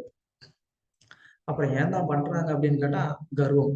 அந்த ஒரு கர்வத்தினால நானும் செய்தேன் பாரு அப்படின்னு சொல்லி செய்யறது. இதெல்லாம் வந்து அந்த குணங்கள்ல செய்யப்படக்கூடிய ஒரு யாகம். எந்தெந்த குணத்துல இருக்கிறவங்க எப்படி யாகத்தை பண்றாங்கிறத கிருஷ்ணர் இங்க வந்து நமக்கு எடுத்து காமிச்சிருக்கிறாரு. ஸோ இந்த யாகங்கள்லாம் நம்ம வந்து ஒருவேளை சாத்வீக குணத்திலே செஞ்சா கூட அந்த சாத்வீக குணத்துல செய்யக்கூடிய அந்த யஜ்யம் கூட நம்மள வந்து என்ன பண்ண முடியும், குறைந்தபட்சம் வந்து சொர்க்கலோகத்தை கொண்டு போகலாம், இல்லைன்னா பிரம்மலோகத்துக்கு கூட போகலாம். ஆனா திரும்ப நம்ம இங்க வரணும். ஆனா இந்த யாகங்கள்லாம் நமக்கு பண்ண தெரிஞ்சாலும் தெரியாட்டாலும் கிருஷ்ணர் வந்து கீதையில ஏற்கனவே சொன்ன மாதிரி யஜ்ஞானாமகம் ஜப யஜ்யம்னு வந்து கிருஷ்ணர் வந்து சொல்றாரு. நான் யஜ்யங்களே ஜப யஜ்யமா இருக்கிறேன் அப்படின்னு சொல்றாரு. அப்படின்னா இந்த ஹரே கிருஷ்ணா மகா மந்திரம் தான் கிருஷ்ணர் இந்த கலியுகத்துல யஜ்யமா தோன்றியதுக்கான ஒரு, அதாவது கிருஷ்ணரே யஜ்யமா வந்து தோன்றியிருக்கிறார் கலியுகத்துல. எந்த யஜ்யமா, நாம யஜ்யமா அப்படின்னு சொல்லி இங்க கிருஷ்ணர் வந்து சொல்றார். அதனால நம்ம பண்ண வேண்டிய யஜ்யம் என்ன, நாம யஜ்யம். அது ரொம்ப முக்கியம். இந்த ஹரே கிருஷ்ண கிருஷ்ண கிருஷ்ண ஹரே ஹரே, ஹரே ராம ராம ராம ஹரே ஹரேங்கிற இந்த நாம ஜபம் அதுவே வந்து மிகச்சிறந்த ஒரு யஜ்யம். அது அந்த கலியுகத்துக்கு வந்து பெஸ்ட் ஆனது. இதை நம்ம செய்தோம் அப்படின்னு சொன்னா கூட நம்ம என்ன செய்ய முடியும், அந்த சுத்த சாத்வீகமான ஒரு நிலைக்கு உயர முடியும். அதனால இந்த யஜ்யம் இந்த கலியுகத்துக்கு வந்து சிபாரிசு செய்யப்பட்டிருக்கு. அதுதான் வந்து பாகவதத்துல கூட வந்து சொல்லப்பட்டிருக்கு. ஹிருதய தியாயதோ விஷ்ணு திரேதாயா யஜதோ மகே துவாபரே பரிச்சரியாயா கலவு தத்ஹரி கீர்த்தனா. ஒரு யுகத்துக்கும் பகவான் வந்து ஒரு விதமான ஒரு தர்மத்தை வந்து கொடுத்தாரு. எப்படி ஸ்கூல்ல வந்து குழந்தைங்க படிக்கிறாங்க இல்லையா, அவங்களுக்குலாம் ஒரு பீரியட் வந்து இருக்கும், இந்த பீரியட்ல இந்த சப்ஜெக்ட் அப்படின்னு சொல்லி. அப்போ அந்த பீரியட்ல நம்ம வந்து என்ன பண்ணணும், அந்த சப்ஜெக்ட் தான் படிக்கணும். வேற பீரியட்ல நம்ம வேற சப்ஜெக்ட் எடுத்து படிச்சோம் அப்படின்னா, அப்போ அங்க இருக்கக்கூடிய அந்த வாத்தியார் வந்து என்ன பண்ணுவாரு, அது எப்படி என் பீரியட்ல நீ வந்துட்டு வேற சப்ஜெக்ட் படிக்கலாம் அப்படின்னு சொல்லி வந்துட்டு கண்டிப்பாரு. ஸோ அதே மாதிரி தான் பகவான் வந்து நமக்கு வந்துட்டு ஒரு டைம் டேபிள் போட்டு குடுத்துருக்காரு. ம். சத்தியயுகமா இருந்தா நீ வந்து தியானம் பண்ணு. திரேதா யுகமா இருந்தா நீ வந்து யஜ்ஞம் பண்ணு. துவாபர யுகமா இருந்தா நீ வந்து விக்கிரக ஆராதனை பண்ணு. கலியுகம்னா நீ வந்து கீர்த்தனம் பண்ணு அப்படின்னு சொல்லி நமக்கு ஒரு டைம் டேபிள் போட்டு குடுத்துருக்காரு. இத நம்ம ஃபாலோ பண்ணோம் அப்படின்னு சொன்னா, பகவான் சந்தோஷப்படுவாரு. இல்ல அப்படின்னு சொன்னா என்ன பண்ணுவாரு, நான் வந்து ஒரு டைம் டேபிள் போட்டு குடுத்துருக்கிறேன். நீ ஏன் அத ஃபாலோ பண்ணலன்னு நம்மள தண்டிப்பார். கலியுகத்துக்கான ஒரு டைம் டேபிள் என்னது? நாம ஜெபம். அத நம்ம வந்து பண்ணணும். அப்போ பகவான் சந்தோஷப்படுவார். ஓகே. அடுத்து நம்மளுடைய பேச்சு, நடத்தை, மனசு இதெல்லாம் எப்படி வந்து அந்த முக்குணங்களுக்கு ஏத்த மாதிரி இருக்கு அப்படிங்கிறத நம்ம வந்து பார்க்க போறோம். சத்துவகுணத்துல இருக்கிறவங்க வந்து என்ன பண்றாங்க, எல்லார்கிட்டயும் மரியாதையா நடந்துப்பாங்க. அவங்களுடைய கடமைய வந்து கரெக்ட்டா வந்து பண்ணுவாங்க. இது கண்டிப்பா உங்களுக்கு எக்ஸ்பீரியன்ஸ் இருந்திருக்கிறதுக்கு வாய்ப்பு இருக்கு. சுபாவமாவே சில பேர் வந்து பார்த்தீங்கன்னா, அவங்க பேச்சு வந்து எல்லாருக்குமே வந்துட்டு ஒரு ரெஸ்பெக்டிவான ஒரு பேச்சா இருக்கும். அவங்க வந்து அவங்ககிட்ட ஒரு வேலைய குடுத்துட்டீங்க அப்படின்னு சொன்னா, ரொம்ப பெர்ஃபெக்ட்டா அந்த வேலைய வந்து செஞ்சு செஞ்சு முடிப்பாங்க. ஏமாத்த மாட்டாங்க. இது எல்லாமே சத்துவ குணத்துடைய ஒரு வெளிப்பாடு. ஆனா, ரஜோகுணத்துல இருக்கிறவங்க வந்து என்ன பண்ணுவாங்க, அவங்களுக்கு வந்துட்டு ஆ தன்னல நோக்கங்களுக்கான மரியாதை, சுய புகழ்ச்சிக்கான விருப்பம் இதெல்லாமே வந்து இருக்கும். ரஜோகுணத்துல இருக்கிறவங்க வந்து என்ன பண்ணுவாங்க, அவங்களுடைய ஒவ்வொரு செயலுக்கும் வந்துட்டு ஒரு எதிர்பார்ப்பு இருக்கும் அவங்ககிட்ட. நான் இத பண்ணேன். இத இவங்க வந்து என்ன பண்ணணும், ரெகக்னைஸ் பண்ணணும்.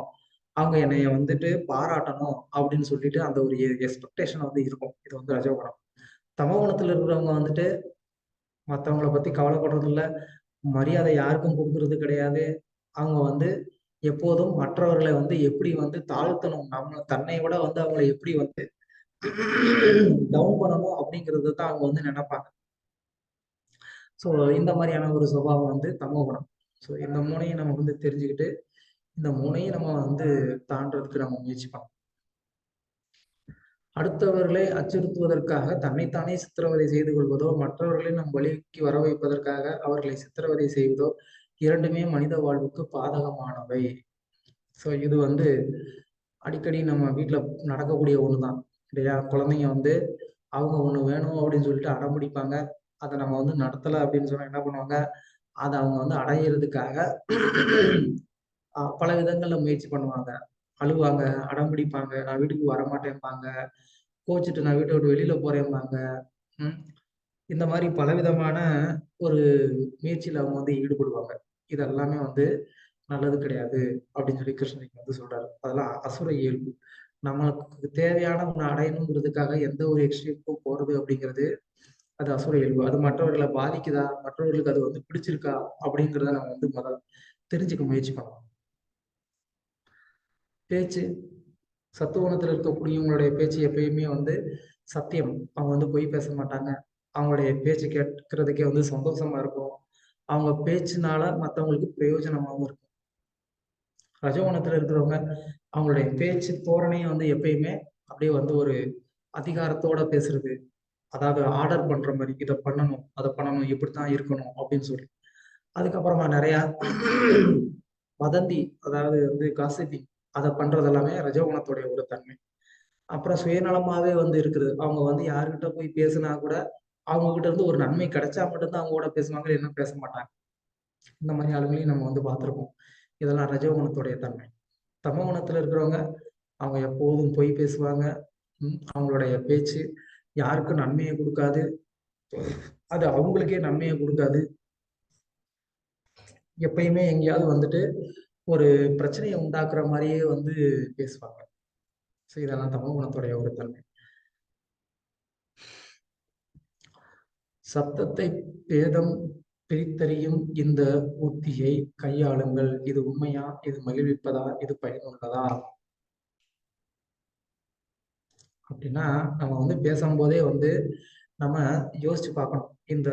நான் பேசக்கூடிய இந்த வார்த்தையானது நான் எழுப்பக்கூடிய இந்த சத்தமானது மற்றவர்களுக்கு வந்துட்டு சந்தோஷத்தை கொடுக்குதா, இல்லைன்னா வந்துட்டு அது வந்து வருத்தத்தை கொடுக்குதா, மற்றவங்களுக்கு இது வந்து பிரயோஜனமானதா இருக்குதான்னு நம்ம என்ன பண்ணணும், நம்ம யோசிச்சு பேசணும் அப்படிங்கிறத நம்ம இங்கிருந்து தெரிஞ்சுக்கணும். அதுக்கப்புறமா மனசு. சத்துவகுணத்துல இருக்கக்கூடிய மனசு எப்பயுமே திருப்தியா இருக்கும். அதுக்கு வந்து என்ன எனக்கு கிடைச்சிருக்கோ கிடைச்சது போதும்னு சொல்லி இருக்கக்கூடிய ஒரு மனசு.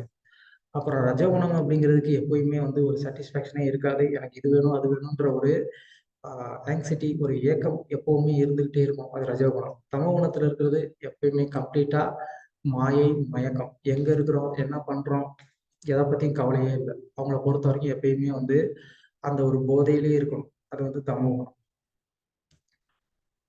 மனதை கிருஷ்ணரில் ஈடுபடுத்துவது மிகவும் சுலபமானதும், ஆனந்தம் மிக்கதும் மற்றும் மிக உயர்ந்ததுமான அனுபவமாகும். அது மிகவும் கவர்ச்சிகரமானவரிடம் இயற்கையாய் தோன்றும் சமாதி ஆகும்.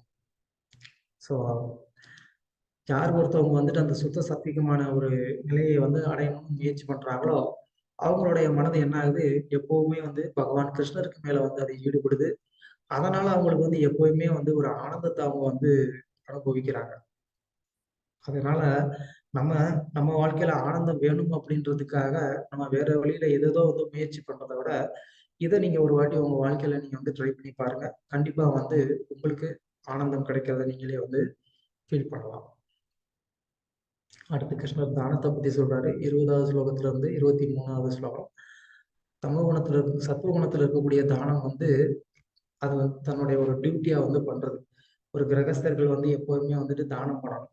தினமும் வந்து 5 விதமான யஜ்யம் பண்ணணும். பஞ்சமகா யஜ்யம் அப்படின்னு வந்து சொல்லுவாங்க. ஸோ அந்த யஜ்யத்த வந்து தினமுமே பண்றது அவங்களுடைய ஒரு டியூட்டி. அதுல வந்து என்னன்னா, பிற ஜீவராசிகளுக்கு அன்னமிடுறது அப்படிங்கிறது அந்த பஞ்சமகா யஜ்யத்துல ஒண்ணு.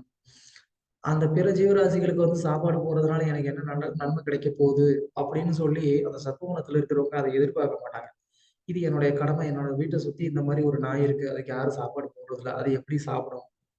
அப்படின்னு சொல்லி அந்த உயிர்களுக்கு மேலே இயல்பாவே வந்து கருணை வருது. அது வந்து கடமை. அவங்க வந்துட்டு அத ஒரு பலனை எதிர்பார்த்து வந்து செய்ய மாட்டாங்க. எந்த விதமான ஒரு எதிர்பார்ப்பு இருக்காது. அதே நேரத்துல ஒரு செயலை செய்யும் போதும் அது எப்போ பண்ணணும்னு வந்து தெரிஞ்சு வந்து பண்ணுவாங்க. அத சரியான நபருக்கு வந்து செய்வாங்க. அது வந்து ரொம்ப ரொம்ப முக்கியமானது. ரஜோகுணத்துல இருக்கிறவங்க என்ன பண்ணாலும் அதுலேருந்து வந்து ஒரு பலன் வேணும்னு எதிர்பார்ப்பாங்க. அதோடைய ரிசல்ட் அனுபவிக்கணும்னு நினைப்பாங்க. ஆ இல்ல இந்த மாதிரியான தானங்கள்லாம் பண்ணணும் அப்படின்னு சொன்னா, அதுல அவங்களுக்கு வந்து இன்ட்ரெஸ்ட் இருக்காது. ஜஸ்ட் அத வந்து ஒரு வேண்டா வெறுப்பா பண்றது. ம். நம்ம பார்க்கலாம். இந்த கல்யாணத்துக்கோ, இல்லன்னா வீட்ல வேற ஏதாவது வந்து ஒரு யஜ்ஞம் பண்றதுக்கோ, யாராவது ஒரு ஒரு பிராமணர வீட்டுக்கு கூப்பிட்டோம் அப்படின்னு சொன்னா, அவங்க வந்து நல்ல ஒரு மனசோட சந்தோஷமா வந்து பண்ணட்டும் அப்படின்னு நம்ம வந்து நினைக்க மாட்டோம். சில நேரத்துல என்ன பண்ணுவோம், வந்துட்டாருயா, இவருக்கு வேற இன்னும் காசு இவ்வளவு குடுக்கணும், அவ்வளவு குடுக்கணும் அப்படின்னு சொல்லி, அந்த வீட்ல நம்ம உண்மையிலேயே செய்ய வேண்டிய அந்த சடங்க கூட நமக்கு செய்யறதுக்கு வந்து ஒரு இன்ட்ரெஸ்ட் இல்லாம, அவங்கள கூட்டிட்டு வந்து அது வேற அவங்களுக்கு காசு குடுக்கணும்ப்பா, எதுக்கு? அப்படின்னு சொல்லிட்டு அத வந்து செய்யாம விட்டுறது. இதெல்லாம் ரஜோகுணம். தமோகுணம் அப்படிங்கிறது வந்து தூய்மையற்ற இடத்துல வந்து குடுக்கக்கூடிய ஒரு தானம். அப்புறமா குடுக்கக்கூடாத காலத்துல தானம் குடுக்குறது. குடுக்கக்கூடாத நபருக்கு தானம் குடுக்குறது. இது எல்லாமே தமோ குணத்துல வரக்கூடியது. ஸோ, நமக்கு இப்ப வந்து தானம் குடுத்தா நல்லது தானே! அது எப்படி வந்து தப்பா போகும்? அப்படின்னு நம்ம வந்து நெனைப்போம். உங்களுக்கு ஒரு உதாரணம் வந்து சொல்றேன் நானு. இப்போ ரீசென்ட்டா வைகுண்ட ஏகாதசி வந்தது. அதுல வந்து கோவில்ல வந்து டிஸ்ட்ரிபியூஷனுக்கு போயிருந்தோம். அங்க பார்த்தீங்கன்னா, ஒரு கண்ணு தெரியாத கணவன், மனைவி வந்து இருந்தாங்க. அவங்க வந்து அந்த இடத்துல வந்து பாட்டு பாடுறாங்க. வைகுண்ட ஏகாதசி அன்னைக்கு. என்ன பாட்டு பாடுறாங்க? அவங்க வந்துட்டு சினிமா பாட்டு பாடுறாங்க. ஃபுல் டே காலையில 5 மணியில இருந்து ஆரம்பிச்சவங்க, நைட்டு 11 மணி வரைக்கும் வந்து என்ன பண்றாங்க? சினிமா பாட்டு பாடிக்கிட்டே இருக்கிறாங்க. என்னைக்கு? வைகுண்ட ஏகாதசி. ஒரு பகவான பத்தின ஒரு பாட்டு இல்ல. இப்போ அந்த கோயிலுக்கு வந்துட்டு போறவங்கலாம் வந்து என்ன நினைக்கிறாங்க? இன்னைக்கு வைகுண்ட ஏகாதசி, நல்ல நாளு, கோயிலுக்கு வந்தோம். இந்த கண்ணு தெரியாம இருக்கிறாங்க. அவங்களுக்கு ஏதோ ஒரு தானம் பண்ணணும். நமக்கு நல்லது. அப்படின்னு நினைச்சு என்ன பண்றாங்க? தானம் பண்றாங்க. இப்போ இந்த தானம் வந்து கரெக்ட்டா? இல்லையா? சொல்லுங்க பார்க்கலாம்.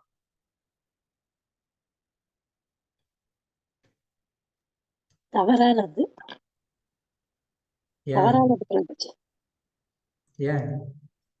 எதனாலன்னா அவங்க அந்த இடத்துல அத வச்சு பாட வேண்டாம். வேற இடத்துல போய் பாடலாம். அவங்களுக்கு சப்போஸ் சாமி பாட்டு தெரியலன்னு சொன்னா, வேற இடத்துல போயி சினிமா பாட்ட பாடட்டும். ஆனா சாமி பக்கத்துல வந்துகிட்டு அந்த பாட்டு பாடக்கூடாது. Yeah, very good, very good. So அதான். அவங்க அந்த தானம் பண்ண இடம் வந்து வேணா கரெக்ட். கோயிலுக்கு வந்திருக்கிறோம், தானம் பண்ணணும்னு நினைச்சா ஓகே. ஆனா அவங்க தானம் பண்ற அந்த நபர் அது கூட ஓகே. ஆனா அவங்களுடைய செயல் அது கரெக்ட் கிடையாது. இல்லையா? ஸோ அதுதான். நம்ம குடுக்கக்கூடிய அந்த தானமும் எந்த இடத்துல குடுக்குறோம், யாருக்கு குடுக்குறோம் அப்படிங்கிறது ரொம்ப ரொம்ப முக்கியம். பொதுவா தானம் குடுக்குறதுங்கிறது ஒரு நல்ல ஒரு தூய்மையான இடத்துல, ஒரு நதிக்கரை ஓரத்துல, இல்லைன்னா வந்து கோவிலுடைய அந்த குளத்தின் அருகில, இந்த மாரியான ஒரு இடத்துல, இல்லைன்னா வந்துட்டு தன்னுடைய வீட்டுக்கு வரவழைச்சு, நல்ல விதத்துல அவங்கள வந்து கௌரவிச்சு வந்து தானம் குடுக்கணும். இதெல்லாமே தான் வந்து ஒரு பெர்ஃபெக்ட்டான ஒரு தானம். ஆனா, அதோடைய ஞானமே இல்லாதவங்க இந்த மாரி வந்து தானம் பண்றாங்க. அதெல்லாம் தமோ குணத்துல இருக்குது. ஸோ தானத்திலேயே வந்து மிகச்சிறந்த ஒரு தானம் என்ன அப்படின்னு சொன்னா, கிருஷ்ணரே வந்து பகவத்கீதையில சொல்றாரு, யார் ஒருத்தவங்க வந்துட்டு என்னை பற்றின இந்த ஞானத்த மத்தவங்களுக்கு வந்து குடுக்குறாங்களோ, அவங்க தான் எனக்கு ரொம்ப பிரியமானவங்க அப்படின்னு சொல்றாரு. அப்படின்னா கிருஷ்ணர் என்ன சொல்றாரு, இந்த ஞானத்த மத்தவங்களுக்கு தானமா குடுங்க அப்படின்னு சொல்றாரு. அவர பத்தின இந்த ஞானத்த மத்தவங்களுக்கு வந்துட்டு யார் வந்து தானம் குடுக்குறாங்களோ, அவங்க தான் வந்து மிகச்சிறந்த பக்தர்கள். அவங்க தான் பகவானுக்கு ரொம்ப ரொம்ப பிரியமானவங்க. எந்த ஒரு செயலை செய்தாலும் கிருஷ்ணருடைய ஒரு இன்பத்துக்காக வந்து செய்யணும். அதுக்கு தான் வந்து இங்க ஆ 2 உதாரணம் நம்ம வந்து காமிச்சிருக்கிறோம். ஒண்ணு வந்து பாத்தீங்கன்னா, இந்த பழம் விக்கிற ஒரு அம்மா. அவங்க வந்து என்ன பண்றாங்க, கிருஷ்ணருக்காக வந்துட்டு அவர் கொண்டு வந்த கொஞ்சோண்டு அவர் சின்ன கை, அந்த பிஞ்சு கையில வந்துட்டு அந்த பழத்துக்கு பதிலா வந்து தானியம் குடுத்துட்டு பழம் வாங்கலாம் அப்படின்னு சொல்லிட்டு என்ன பண்றாரு, தன்னுடைய கையில வந்து தானியம் கொண்டு வர்றாரு. ஆனா வர்ற வழியிலேயே அந்த சின்ன கையில இருக்கக்கூடிய தானியம் கூட கீழ விழுந்துருது. அந்த கிருஷ்ணர் கையில இருக்கக்கூடிய ஒரு 4, 5 தானியத்த வந்து அந்த அம்மாகிட்ட குடுக்குறாங்க. அந்த அம்மா ரொம்ப சந்தோஷமா அத வாங்கிட்டு என்ன பண்றாங்க, கிருஷ்ணருக்கு எல்லா பழத்தையும் வந்து குடுத்துடுறாங்க. ஸோ அத பார்த்து சந்தோஷப்பட்டு கிருஷ்ணர் என்ன பண்றாரு, அவங்களுக்கு தேவையான அனைத்து செல்வத்தையும் வந்து குடுக்குறாரு. ஆனா அந்த அம்மா அதையும் வந்து எடுத்துக்காம என்ன பண்ணாங்க, திரும்ப அத கிருஷ்ணர்கிட்டயே வந்து குடுத்துட்டு, அவங்க வந்து பகவானுடைய ஆன்மீக உலகத்த வந்து அடைஞ்சிடுறாங்க. ஸோ இந்த மாதிரி தான் வந்து இருக்கணுமே தவிர, நம்ம வந்து ஒரு பௌதிகமான ஒரு சென்டிமென்ட்டா இருந்தோம் அப்படின்னு சொன்னா, அப்போ அதனால நம்ம செய்யக்கூடிய அந்த தானத்தினால நமக்கு எந்த விதமான ஒரு நன்மையும் கிடைக்காது. ஸோ கிருஷ்ணர் நாம் என்ன கொடுக்கிறோம் என்பதை பார்ப்பதில்லை. அவர் நாம் எதை மறைத்து வைக்கின்றோமோ அதையே பார்க்கிறார். இப்போ அந்த அம்மாகிட்ட வந்து பழம் விக்கிற அம்மாகிட்ட ஜஸ்ட் வந்து பழங்கள் தான் இருந்தது.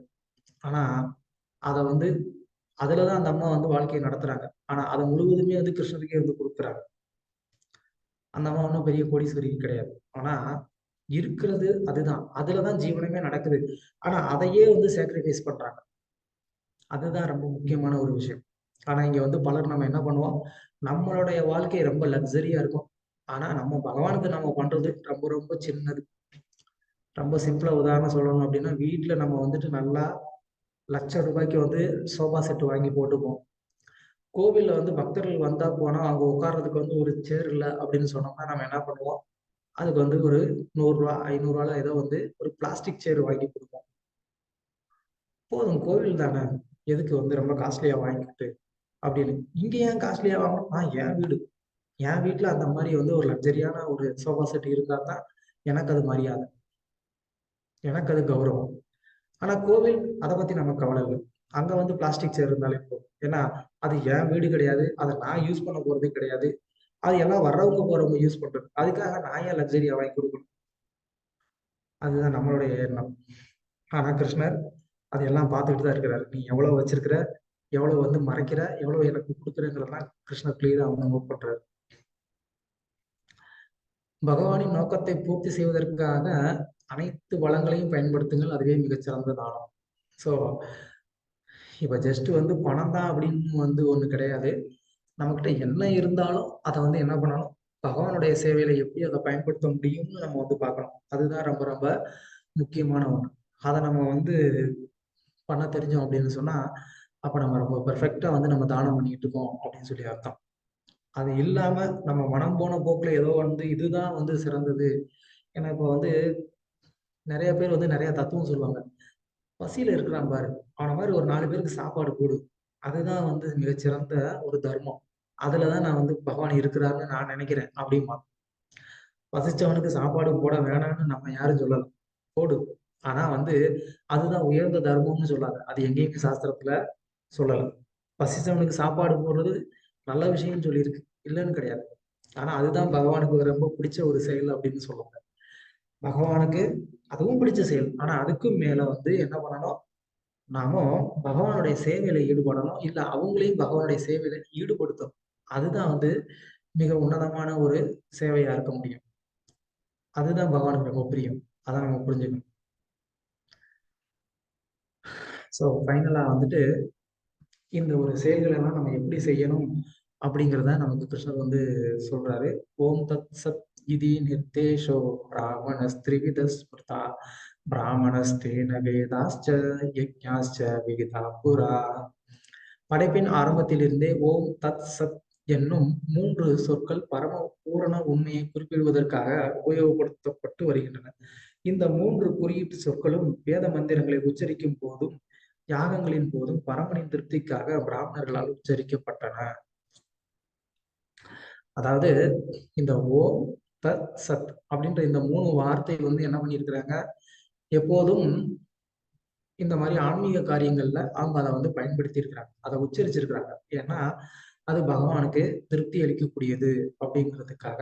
அப்படின்னா என்ன அர்த்தம்னா, எந்த ஒரு செயலை செஞ்சாலும் அந்த செயலினுடைய இறுதியில ஓம் தத் சத்துன்னு சொல்றதன் மூலமா என்ன ஆகுது, அது பகவானுக்கு அர்ப்பணிக்கப்படுது அப்படின்னு வந்து நம்ம புரிஞ்சுக்கணும். ஸோ அதுக்காக அந்த வார்த்தையை பயன்படுத்தி இருக்கிறாங்க. அப்படின்னா நம்ம ஒவ்வொரு செயல்களையும் வந்து செய்யும் போது நம்ம என்ன பண்ணணும், நம்ம அதை எப்படி பகவானுக்கு அர்ப்பணிக்கிறது அப்படிங்கிறத நம்ம தெரிஞ்சுக்கிட்டு என்ன பண்ணணும், அதை பகவானுக்கு அர்ப்பணிக்க நம்ம முயற்சி பண்ணணும். ஸோ ஓம் தத் சத் என்பதோடைய ஒரு முக்கியத்துவம் என்ன அப்படிங்கிறத தான் இந்த 24வது ஸ்லோகத்துல இருந்து 28வது ஸ்லோகம் வரைக்கும் கிருஷ்ணர் வந்து சொல்றாரு. அதுக்கப்புறமா 28வது ஸ்லோகத்துல நான் எதையெல்லாம் நான் ஏன் செய்கிறேன் என்னும் உணர்வு, அதை பத்தி வந்து சொல்றாரு. ஓகே, ஓம் தத் சத் அப்படின்னு சொன்னா என்ன? ஓம் அப்படின்னு சொன்னோம்னா அது வந்து பகவான் விஷ்ணுவை வந்து குறிக்குது. இல்லையே, ஓம் அப்படின்னா நாங்க வேற மாதிரிலாம் கேள்விப்பட்டிருக்கிறோம் அப்படின்னு நம்ம நினைப்போம். அப்படி கிடையாது. ஓம் அப்படிங்கிற அந்த வார்த்தை வந்து 3 எழுத்துக்கள்னால ஆனது. ஆ உ மா.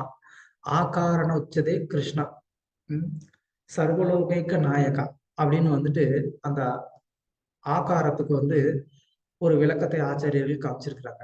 ஆ அப்படிங்கிற அந்த சப்தம் விஷ்ணுவை வந்து குறிக்கக்கூடியதாகவும், மா அப்படிங்கிற அந்த சப்தம் வந்து மகாலட்சுமியை குறிக்கக்கூடியதாகவும், ஊ அப்படிங்கிற அந்த சப்தம் வந்து ஜீவாத்மாவை குறிக்கக்கூடியதாகவும் வந்து சொல்லப்பட்டிருக்கு. ஸோ அதனால அந்த ஓம் அப்படிங்கிறது பகவான், பூர்ணமான அந்த பகவான், தன்கிட்ட அந்த பூர்ண சக்தியோட இருக்கக்கூடிய அந்த பகவானை விஷ்ணுவை குறிக்கக்கூடியது.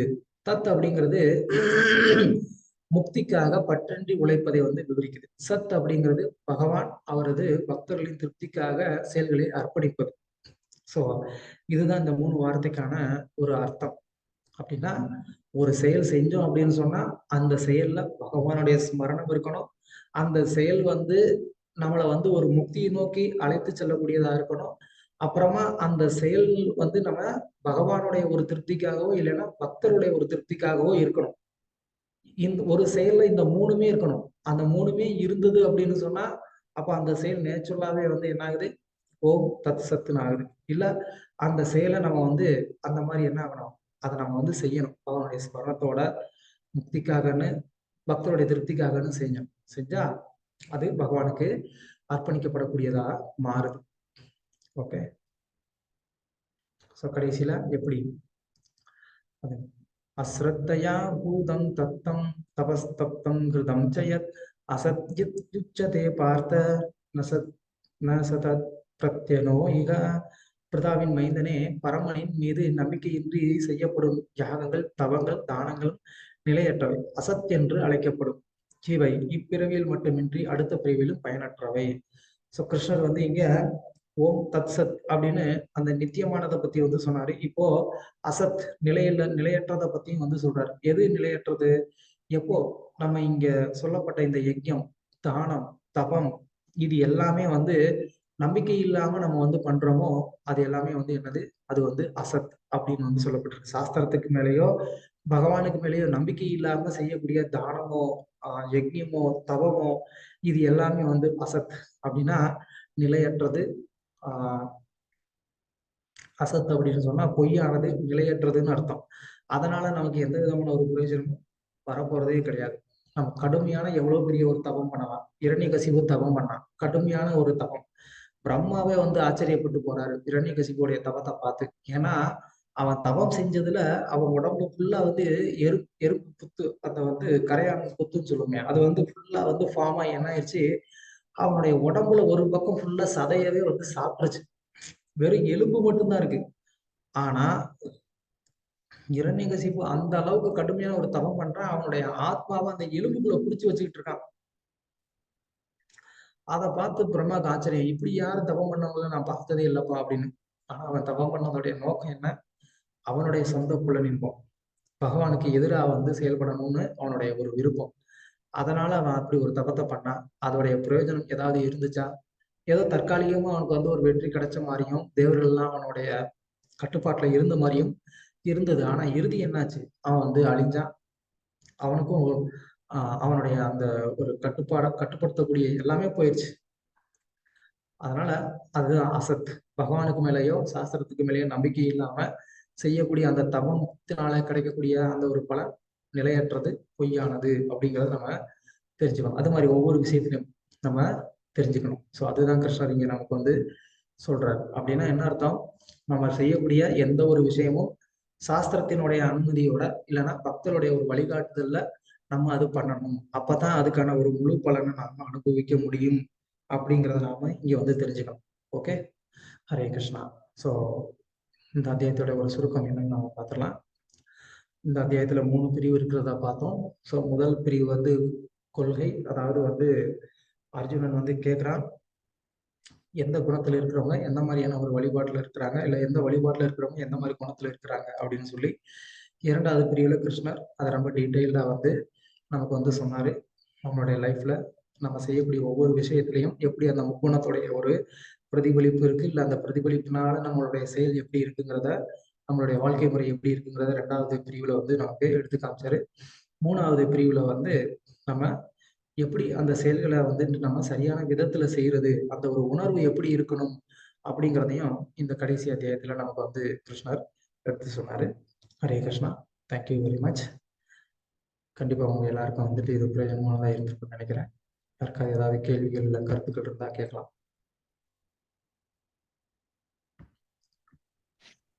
ஒரு கருத்து பிரபு, இன் லைன் வித் யுவர் இது என்னன்னா, நம்ம வந்து வீட்டுக்கு யூஸ் பண்ற ஃபர்னிச்சர் நல்ல சோஃபா, நல்ல கம்ஃபர்டபுளா நல்ல குஷனோட வாங்கிட்டு கோவிலுக்கு வந்து இந்த மாதிரி ஏதோ ஒண்ணு உட்காரத்துக்குன்னு ஒண்ணு இருந்தா போதும்னு கொடுக்குற மாதிரி, ஆஹ் சுவாமிக்கு வந்து இப்ப நிறைய தேவதாஸ்க்கு போய் துணி லைக் வேஷ்டி, பிள்ளையாருக்கு வேஷ்டி, சிவனுக்கு வேஷ்டி, துண்டு அந்த மாதிரி கொடுக்கறதுக்கு போவோம் இல்லையா, நவகிரகங்களுக்கு இந்த மாதிரி. அப்ப போய் கடையில வாங்கும்போது பட்டு மாதிரி அதுல ஒரு ஜரிகையெல்லாம் போட்டிருக்கோம். பட் அது வந்து இருக்கிறதுக்குள்ள நம்ம யூஸே பண்ண முடியாத ஒரு மெட்டீரியல்ல வந்து ஃபேப்ரிக்ல தான் அந்த இது இருக்கும். ஓகே. அப்ப வந்து என்னன்னா, அது மேபி ரொம்ப கஷ்டப்படுறவங்க, ஏழ்மையில இருக்கிறவங்க கூட சுவாமிக்கு செய்யணும்னா அந்த துணியை வாங்கி சாத்தினா பரவாயில்ல. பட் நல்ல வசதியா பட்டும் பட்டாடையும் நம்ம போட்டுப்போம். ஆனா சுவாமிக்கு கொடுக்குற போது மட்டும் இந்த மாதிரியான ஒரு துண்டையும் அந்த இதையும் வாங்கி கொடுத்துருவாங்க.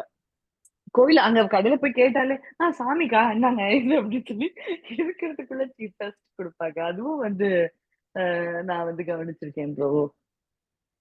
S, thank you.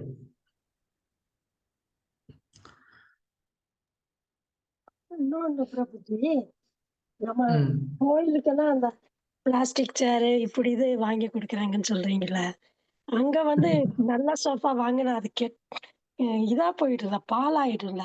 பிளாஸ்டிக்னா அதை கிளீன் பண்றது ஈஸி, இதனாலயே வாங்குறாங்க.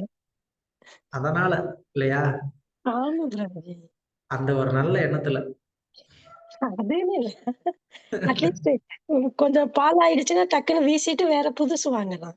இந்த பெரிய சோஃபா போய் அங்க போய் வச்சா அதுல 4 பேர் தான் உட்கார முடியும். ஆனா அந்த 1000 ரூபாய்க்கு ரொம்ப சேர் வாங்கலாம். ரொம்ப பக்தர்கள் உட்காரலாம். இத என்ன சொல்றீங்க? உங்களுடைய அந்த நல்ல மனசை நான் பாராட்டுறேன்.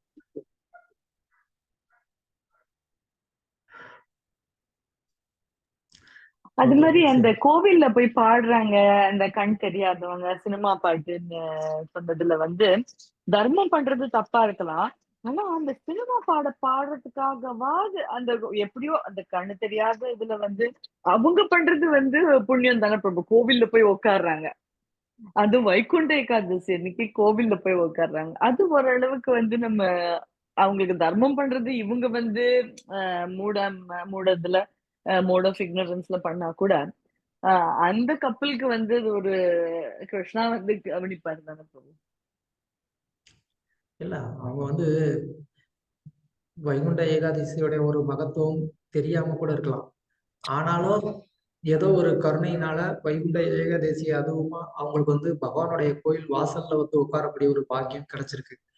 ஆனா அப்ப கூட அவங்களுக்கு வந்து சினிமா பாடல், ஆன்மீக பாடல்களும் தெரியும். ஆனா ஏன் அவங்க வந்து முழுவதுமா வந்து சினிமா பாட்டே பாடுறாங்க? ஆமா, அதுவும் வந்து ஒரு மூடத்தனம் தான். பிகாஸ் அவங்களுக்கு இருக்கிற மோட் ஆஃப் இக்னரன்ஸ்ல வந்து ஏதோ ஒண்ணு தடுக்கிறது. அந்த தெரிஞ்சும் பண்றது வந்து பெரிய தப்பு தான் இல்லையா? எனக்கு வந்து பக்தி ம், பாடல்கள் தெரியும். தெரிஞ்சும் ம். அதுவும் கிருஷ்ணா முன்னாடி போய் உக்காந்தும் நான் வந்து இத பாடுவேன்றது என்ன அடம் பிடிக்கிற மாதிரி குழந்தைத்தனமா இருக்கு. ரொம்ப சைல்டிஷ்னஸ் அண்ட் அவ்வளவு ஒரு அப்படி அடைச்சு வச்ச பிளாக்கேட்னு வச்சுக்கோங்களேன். கண்டிப்பா. ஏன்னா நான் பார்த்தேன். அவங்களுக்கு கண்ணு தெரியாட்டினா கூட ஸ்மார்ட் போன் யூஸ் பண்ண முடியுது. அது அந்த ஸ்மார்ட் போன் யூஸ் பண்ணி அவங்களுக்கு வந்துட்டு பாட்டு ப்ளே பண்ண முடியுது. அதுக்கு கரோகி மாதிரி. அதுக்கு ஏத்த மாதிரி அவங்களுக்கு பேக்ரவுண்ட் மியூசிக் போட்டுக்க தெரியுது. அத ஒரு வரி கூட மாறாம, அந்த டைமிங் மாறாம பாடுறதுக்கெல்லாம் வந்து பிராக்டிஸ் பண்ண தெரியுது. ஏன் அத வந்து சினிமா பாட்ட விட்டுட்டு ஆன்மீக பாட்டா பிராக்டிஸ் பண்ண முடியாதா? என்ன மாதிரியான ஜனங்கள்? என்ன இருக்கிறதே கண்டு தெரியாது. இந்த வாழ்க்கையில இவ்ளோ பெரிய பனிஷ்மென்ட். இப்பவே இதுக்கு எத்தன பிறவி எடுத்து என்ன தப்பு பண்ணோமோ இந்த பிரச்சனை. இந்த மாரி இப்ப இருக்கும்போதும் அந்த கடவுளோட உணர்வே இல்ல. எவ்வளவு வந்து சேட் இல்ல பிரபு. பாவம் இல்ல பிரபு. அதுதான் கடவுள். இக்னரன்ஸ். அதுதான் இக்னரன்ஸ். S, thank you. வேற ஏதாவது கேள்வி இல்ல வெரி நைஸ் கருத்துக்கள்? Class Prabhu. Very very nice class. உங்கள்ட்ட இருந்து கத்துக்க வேண்டியது என்னன்னா டயத்துக்கு ஆரம்பிக்கிறீங்க, டயத்துக்கு முடிக்கிறீங்க. இவ்வளவு கரெக்டா அல்லாஹ் சொல்ல வேண்டிய விஷயங்களை சொல்லிடுறீங்க. It's amazing, Prabhu. It's like unparalleled. Hare thank Krishna. Thank you so much. You. Hare Krishna ஆ, பிரபு. பணிவான வணக்கம் பிரபு. பணிவா. இப்ப நாங்கள் இந்த 3 முக்கணங்களை பற்றி படிச்சிருக்கிறோம் இல்ல பிரபு. அதுல வந்து சத்வ விசுத்தம் வாசுதேவ சப்திதம், அதாவது சுத்த சத்துவ குணத்தில் ஒருவன் நிலை பெறும் போது அவன் வாசுதேவரை வழிபடுகின்றான். நாங்கள் இப்ப பல எத்தனையோ வருஷத்துக்கு முன்னாடி இருந்த குணங்களுக்கும் இப்ப இருக்கிற இதுவும் எங்களுக்கே அதுல மாற்றங்கள் முன்னேற்றம் தெரியுது. ஆனாலும் இருந்துட்டேன் பிறகு அப்போ ஒரு டென்ஷன், ஒரு கோபம் மற்ற ஜீவராசிகளால வருது. அப்ப அதை நாங்க எப்படி கடைப்பிடிக்கிறது? Thank you. இருந்துட்டு அப்படியான குணங்களும் வருது பிரபு. Thank you. குட். நல்ல கேள்வி. காரணம் என்னன்னா, நம்ம வந்து பூர்ணமா வந்து டிரான்ஸ்ஃபர் ஆகல. நம்ம வந்து ஸ்ட்ரகிள் பண்ணிக்கிட்டு இருக்கோம். அதான். நம்ம அப்பப்ப சத்துவ குணத்துக்கு வர்றோம், அப்பப்போ ரஜோ குணத்துக்கு போயிடுறோம். அப்படின்னா என்ன? நம்ம இன்னும் அந்த குணங்களுடைய ஒரு கண்ட்ரோல்ல இருக்கிறோம் அப்படின்னு அர்த்தம். அதை நம்ம ஓவர் கம் பண்ணணும். அதுதான் ரொம்ப முக்கியமான ஒரு விஷயம். புரிஞ்சதா? என்னதை கடைப்பிடிக்கணும் சரியா என்று சொல்றீங்களா? நமக்கு இப்போ இந்த பக்தி தொண்டு பண்றதுனால நம்மளுடைய குணங்கள்ல கொஞ்சம் மாற்றம் தெரியுது அப்படின்னு சொல்றீங்க. உண்மை, நிஜம்தான். கண்டிப்பா வந்து மாற்றங்கள் கொஞ்சம் ஆயிருக்கு. ஆனா 100% ஆயிருக்கா? இல்ல பிரபு, அதனாலதான் அது வருது. 100% ஆகாததுனாலதான் நம்ம வந்து அந்த மாதிரி ஒரு கோபமோ இல்லைன்னா சில நேரம் பொறாமையோ இதெல்லாம் வருது. அப்படின்னா என்ன அர்த்தம்? நான் அந்த பக்தி தொண்டை 100% நான் வந்து பர்ஃபெக்டா நான் கடைபிடிக்கலன்னு அர்த்தம். ஆனா உடல்நிலை புரியுதா? சரியில்லாத நேரத்திலும் வருதே பிரபு. அப்ப அது வந்து இயற்கை தானே. அது நம்ம அங்கதான் தப்பு பண்றோம். அதாவது உடலுக்கு வந்துட்டு இந்த மாதிரி சில நேரங்கள்ல உபாதைகள் வரலாம், பிரச்சனை இல்லை. அதை நம்ம வந்து அந்த சூழ்நிலைக்கு ஏற்ற மாதிரி எப்படி பண்ண முடியுமோ நம்ம அதை பண்றோம். ப்ராப்ளம் என்னன்னா, நம்ம பண்ண இந்த பக்தி தொண்டு நம்மளுடைய மனசை வந்து அந்த அளவுக்கு வந்துட்டு ஒரு வைராக்கியமானதா அது ஆக்கல. அதை நல்லா புரிஞ்சுக்கோங்க. அதுதான் திரும்ப திரும்ப சொல்லிட்டு இருக்கேன். பக்குவப்படுத்தலைனும் வைராக்கியத்தை வளர்த்துக்கல. வைராக்கியத்தை. புரியுதா? சரி, ஓகே ப்ரோ. வாசுதேவே பகவதி பக்தி யோக பிரயோஜிதா ஜனயதி ஆசு வைராக்கியம் ஞானம் செய்ய தகைத்துவம் வந்து பாகவதத்துல வந்து சொல்லப்பட்டிருக்கு. பகவான் வாசுதேவருக்கு பக்தி செய்யறதுனால நமக்கு கிடைக்கக்கூடிய ஒரு பெனிஃபிட் என்னன்னா, ஞானம், வைராக்கியம், இது ரெண்டுமே வந்து எனக்கு கிடைக்கும். நான் பக்தி பண்றேன் ப்ரோ, அப்படியே எனக்கு கிடைக்கல அப்படின்னா அந்த கிடைக்கிற மாதிரி பக்தி பண்ணணும். அந்த பக்தி வர்ற மாதிரி இந்த ஞானத்தை வைராக்கியத்தையும் நான் கடைப்பிடிக்கணும். புரியுதா? ப்ரோ, ரெண்டும் சேர்ந்து ரெண்டும் இருக்கும். ஒன்று இருந்து ஒன்று இல்லாட்டியும் கடைப்பிடிக்கலாம். நம்மகிட்ட வந்து என்ன ஆச்சுன்னா, அந்த வைராக்கியம் சில நேரம் குறைஞ்சிருது. வைராக்கியம் ஏன் குறையுது? அந்த ஞானம் சரியா நம்ம வளர்த்துக்க மாட்டேங்கிறோம். ஞானம் இருந்தா வைராக்கியம் வர மாட்டேங்குது. இல்ல ரெண்டும் இருந்தாலும் பக்தியில அது வர மாட்டேங்குது. சிலருக்கு ஞானமும் இருக்கு, வைராக்கியமும் இருக்கு, ஆனா அது பக்தியில வர மாட்டேங்குது. புரியுதா? தேங்க்யூ. வேற ஏதாவது கேள்வி இல்ல கருத்துக்கள்? Any other question?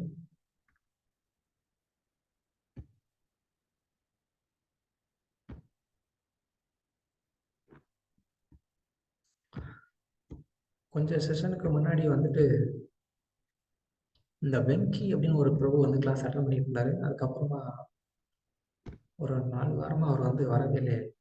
யாருக்கு தெரியுமா அவரை?